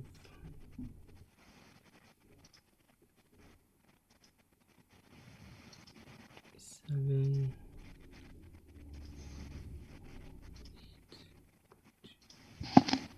8.2, 6.2. Okay, so looking at both of the trades, both of the set of trades that you took, 5 on EJ and 5 on AU, both about in the same amount of time. Both about in the same amount of time of 2 months. The first one, EJ, 2 wins, 2 losses, 1 break even. You ended up losing a total of about 94 pips, but making 349. And the risk to reward on these trades is what really did really well for everything else, because the risk to reward based on the pips is already about risk 1 to gain 3. If I hold on, let me just see my calculator real quick, so I can get the exact number. If I do, because you made 349 pips, divide that by 49, which you lost, you have about risk 1 to gain 3. Risk 1 to gain 3.6, right? So the pips risk to reward already adds up, and then with the 2 trades that you lost, you basically lost 2R, and then with the trades that you won, The second trade being risk 1 to gain 4.3, and you made 196 pips on that. And then the fourth trade, which was risk 3 to gain 4. Basically, those two trades made you end up gaining 8.2 R. So with the win and the losses, you ended up just getting 6.2 R as a whole, right? So you averaged out on top, even though you lost 2, even though your win rate was basically 50%, right? Yeah. Yeah, and then for AU, you basically lost 2R. So the equivalent of 2, what would be the equivalent of 2 losses? Because you won 1 trade and you lost 3 trades and 1 trade was break even. The risk to reward doesn't play out. This is hold on. Okay, yeah. So the risk to reward in the pips doesn't really play out because you ended up losing about 67 pips while only gaining 27 pips. So there it's, as a sum, you're basically risking 3 to gain 1. And after this, I want to look at both these charts. AU, I don't know if EU is still going to be up there. Basically just to look at the risk to rewards that were taken, because even with you losing 3 trades on here and winning 1, that ended up just making you a total of negative 2R. But as a total, you ended up still making 4.2 R on the 10 trades that you took.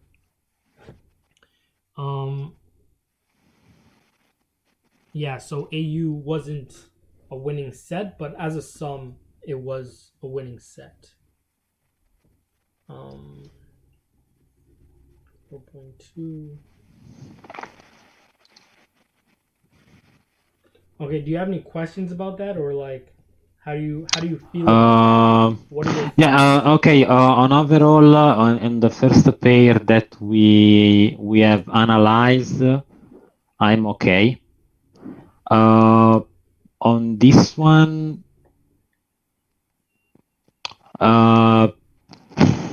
just to be honest, even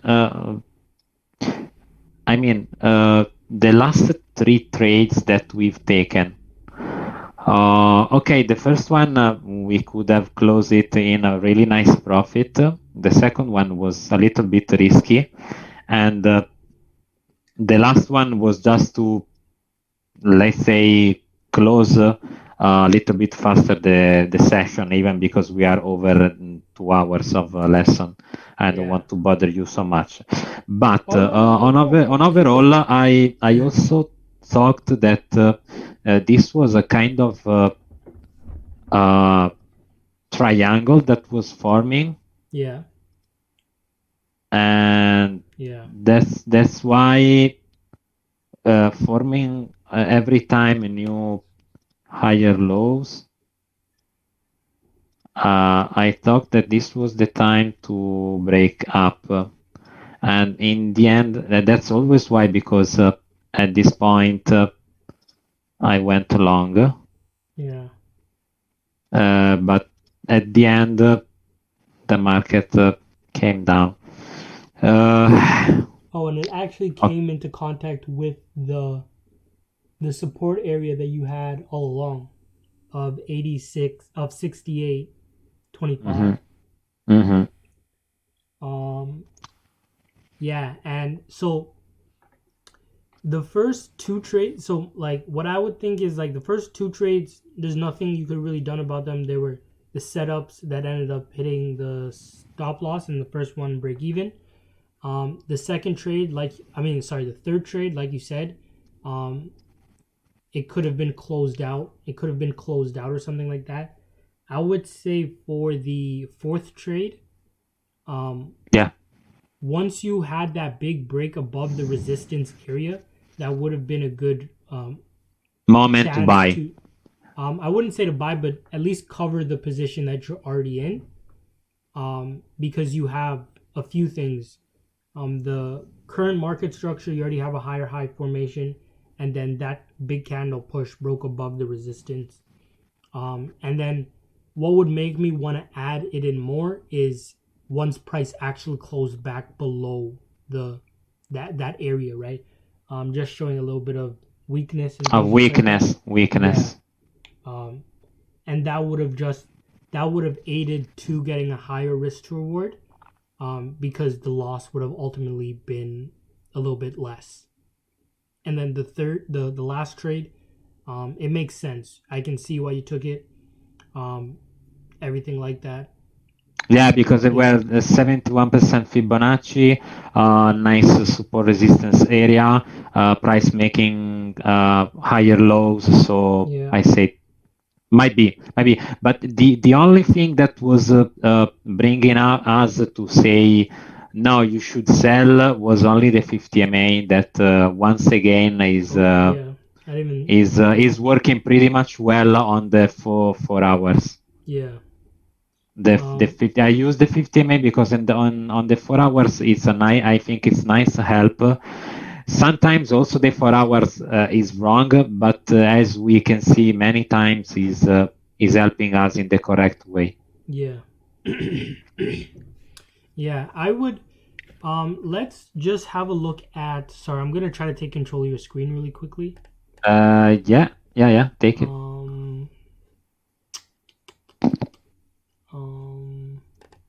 Can I? Do you mind if I just change this real quick? Yeah, change.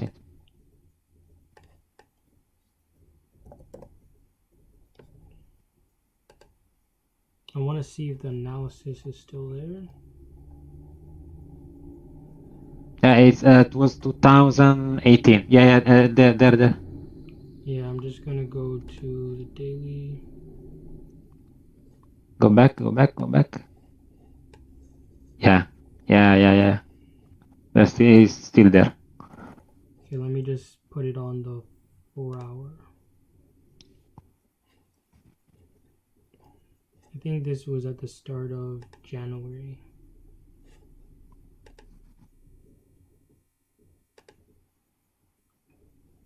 Yeah, it was from January to March, kind of. Yeah, I think 2018 maybe.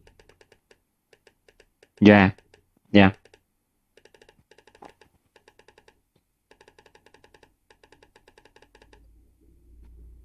Oh. Okay.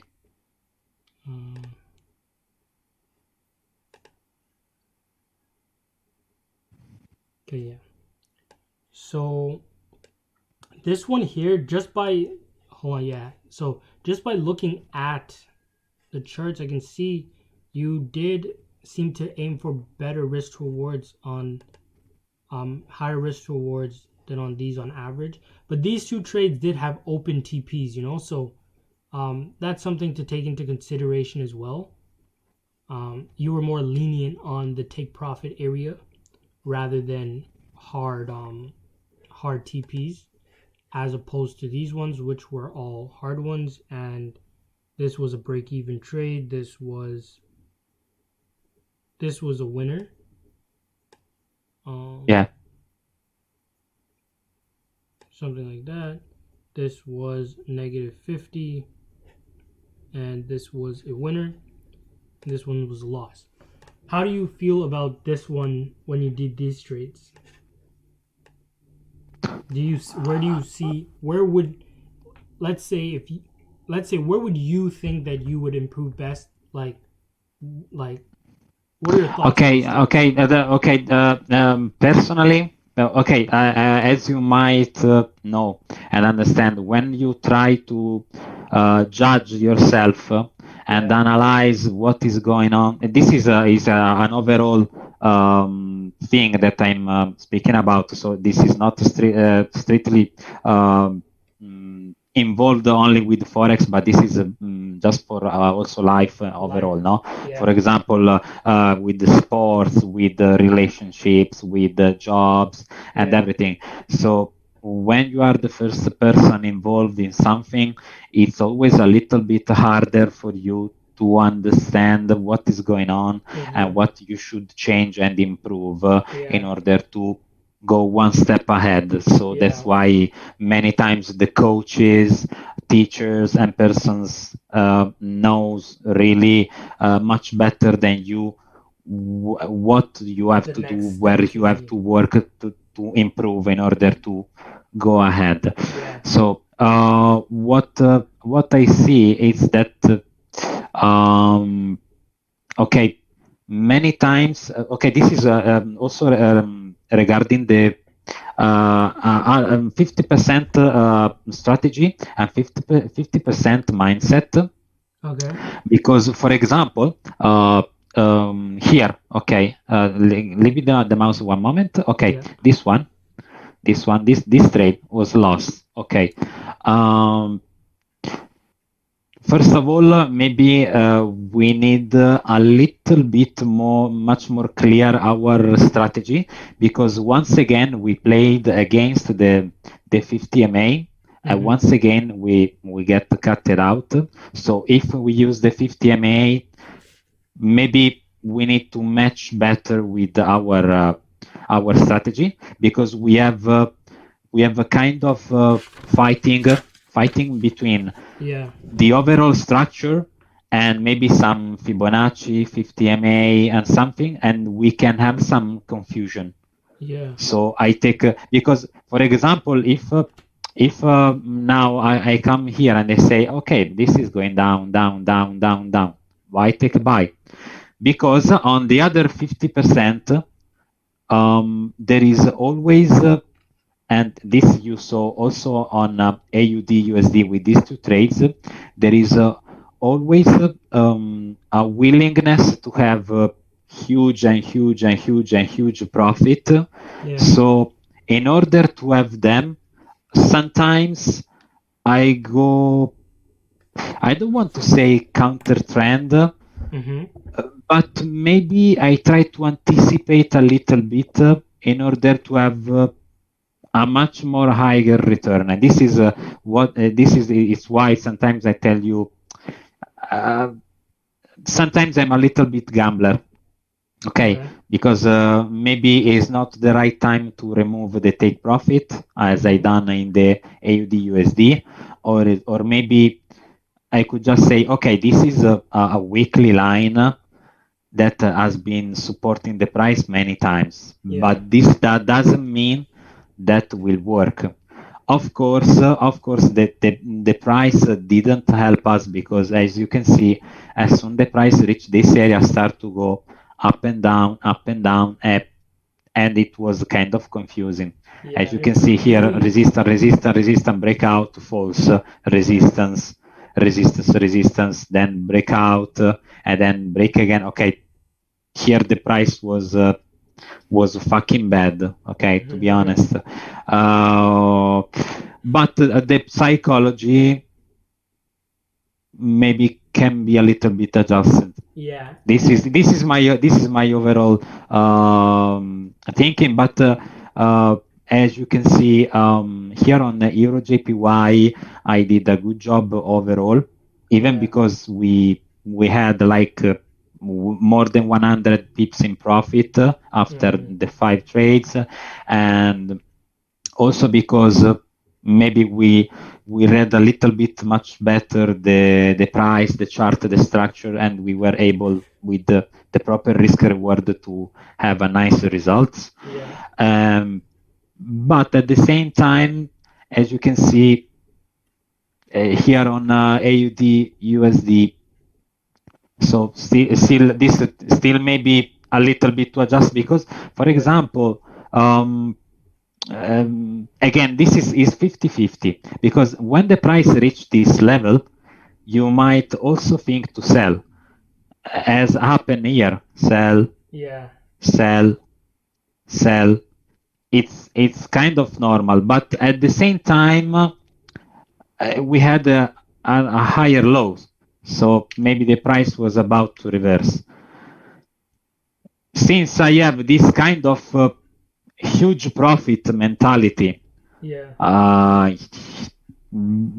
big hit, I don't know. I took a couple of long, and to be Yeah. honest, the first one, even if we put the take profit at the top line, this was at least a 2.5 trade, which is not bad. Yeah. It was around 75 pips. Yeah, And it would have made you like 50 more pips.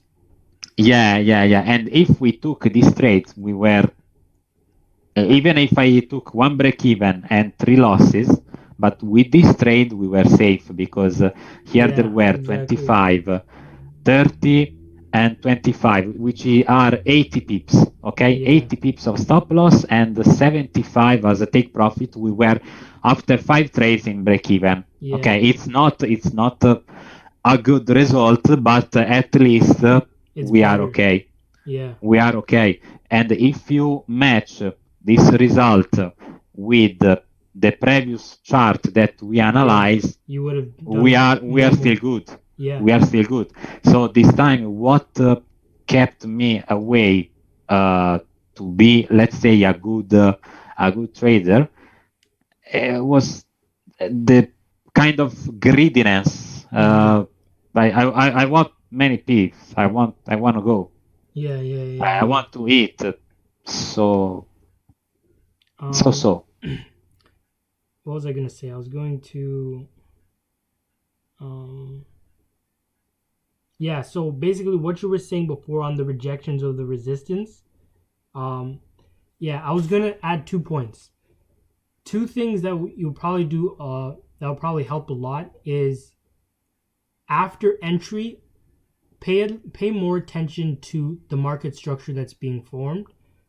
So hold on, I'm gonna click to gain control of your screen real quick. Yeah. Take. I think I can just annotate it. Yeah. So basically, after a point like this where you enter the market, you're getting what's the right word? You're getting continuing market structure by the candles continuing to go up. So that is all good. That's all supportive. But something that wasn't supportive, one is a bearish candle, which is this, but that's not always a big deal. We know that sometimes bearish candle forms while the price is still going up. Yeah. Even because we are at the it broke above resistance. Yeah. And my retest, so it's normal to see a bearish candle. Yeah. So, but one thing is when price actually broke back below, this might appear to be like a fake out, or price just isn't ready yet, or price may even just go back below and then continue up higher. All these different things happen, but the thing after the second bearish, we could have say, okay, this is maybe coming against us. Let's go to break even on this one, this candle. This candle. Because you see, break below again, retest. Bearish candle, and then you say, okay, let's save. Let's save the trade. At least let's do that. Let's save the trade. Yeah. Yeah. So there's that. This one can't really be helped for a situation like that. This one, same thing. The market structure always stays to the upside. So, this is all basically supportive information. Let me clear this. Okay. I want to ask you on overall from zero to arrive in the 4-hour chart. The way I analyze, the way I watch the levels and everything, how it sounds to you? It's good. It's good. Okay. Okay. It's good. Let me. Yeah, all that was really good. The top-down analysis, that's good. You went about it in a really good way just to get the leading direction of the weekly, and then basically you understand you're going down to lower time frame to look for continuing market structure, in that direction. Now this one could have been a bit better, like we said before with the rejection that's been happening of that area. And then you did toggle this area here, 68.25, because it was that area. So there's even a large move. This is like 225 pips in between this and down here. Yeah, so that was thing number one, basically. Maybe if I go to this, I can show another example.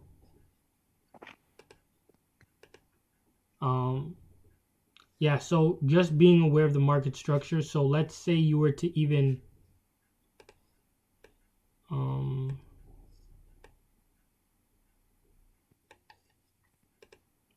let's say you were to get into this trade like you did and you stayed in, right? So at a point in time where you break above the some structure, support and resistance, it's kind of like another wall, so you can move your stop loss over into break even and more up, like in a situation like this. You can cover again.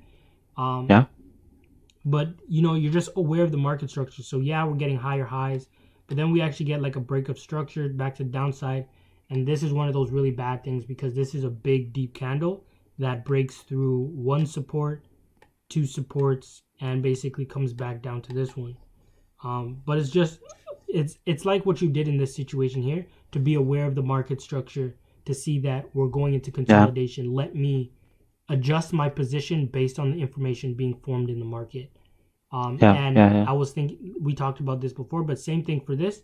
As you entered, and a few things, we basically ran into an issue with the moving average and the structure already still making lows, and then you did take the buy on the other side of this support area.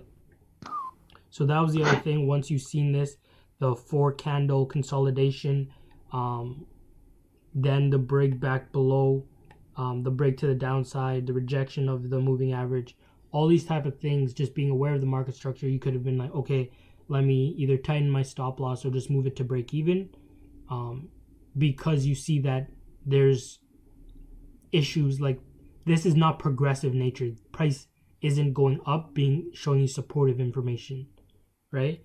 And then the other thing is basically after the trade actually closes,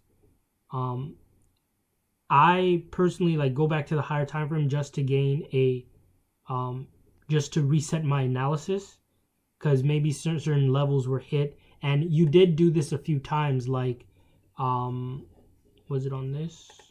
Yeah, after a certain amount of time, it's always good to go back higher and check the situation. I don't think it was on any of these. It was probably like a trade that you had for a pending order or something, and then it developed without. Yeah, this one. Yeah, this one. We didn't take this one. Yeah.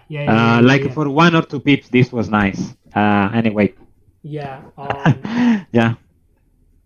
Yeah. So basically, after a certain amount of time goes by, then you're like, hey, let me remove this because it's no longer as valid, and it's the same procedure for like after I close out a trade, because whether the trade closes in a profit or a loss, I just want a fresh perspective, because maybe certain levels were hit, maybe the market just started consolidating, and so I just want to like, okay, let me just reanalyze the information, Yeah.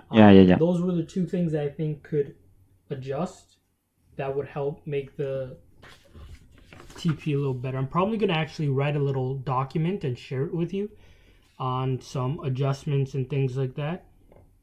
Basically, some of the notes that I've taken, I'll put them up so you can see them, and like I do that for other people as well, and like I think it helps a lot. Yeah, so I mentioned the TP right at the zone type stuff. The risk to reward is really good. I'm very proud of the risk to reward. Yeah. That essentially ended up is what made you end up getting 4.2. And AU ultimately wasn't as bad as it could have been, considering you only had 1 win and 3 losses, and it only added up to a total of 2 losses. If we consider that here for maybe 1 pips we didn't take the entry, and this was huge. Yeah. This was huge, and this one just because I felt a little bit greedy, I didn't take the profit. Yeah, even if we would have lost anyway the last two, the this one and this one would be would have done it. yeah, would be done, and they probably brought us in profit at the end of the story. Yeah, and those are the things that matters, like getting those good risk rewards. Yeah.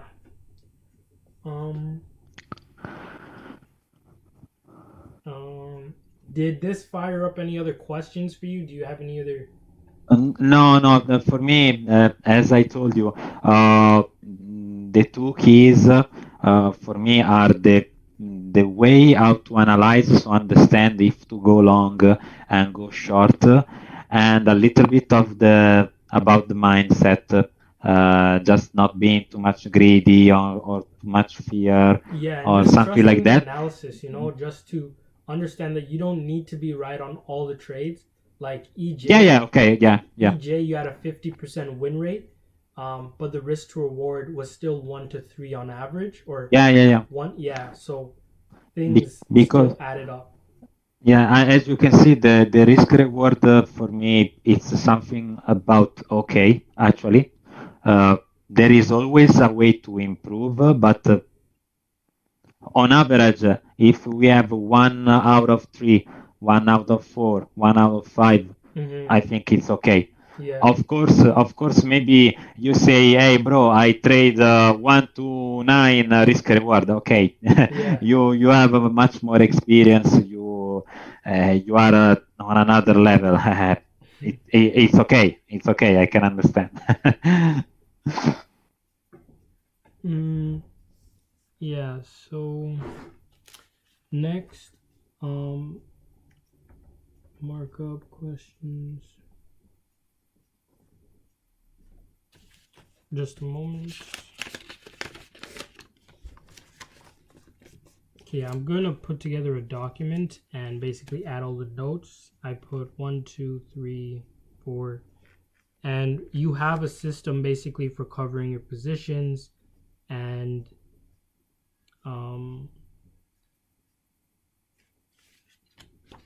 talked about the stop loss.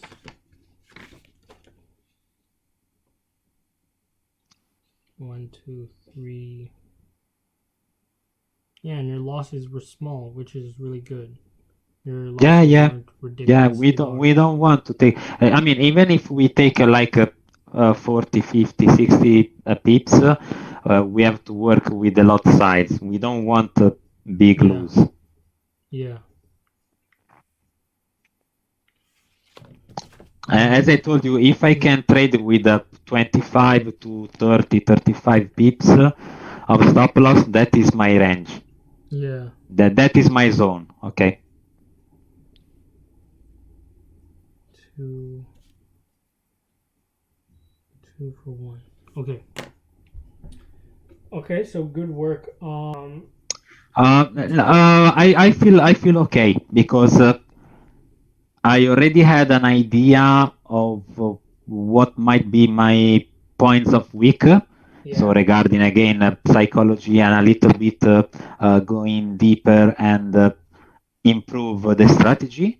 Yeah. But in the other side, I also know that I'm not that bad, and both of this stuff came out in this session. Yeah. As you can see in the first step in the Euro JPY, overall I think I did a good job. On AUD USD, maybe even also because I was a little bit let's say tired. Okay, I was not tired, but mind maybe a little bit more foggy. My weakness came out. Yeah, a little bit. And we were also unlucky because we lost this trade that was really nice. Really good. Yeah, it was a really good. Yeah, this was really nice. Yeah, this was even if it for 7. 7, yeah, this was huge. This was 145 pips, and just for 1 or 2 tick we didn't go in. So at least it is okay. luckiness didn't help, but okay. Yeah, It's that nice happens. that also bad things comes out, so we can work on it and improve, and hope that the next time will be like the first scenario. Yeah. And even if it is like, let's say, tiredness, or you're drained a little, this is taking, you took 10 trades, generally speaking, within like 2 hours, and you're not taking that many actually per day. Yeah, So correct.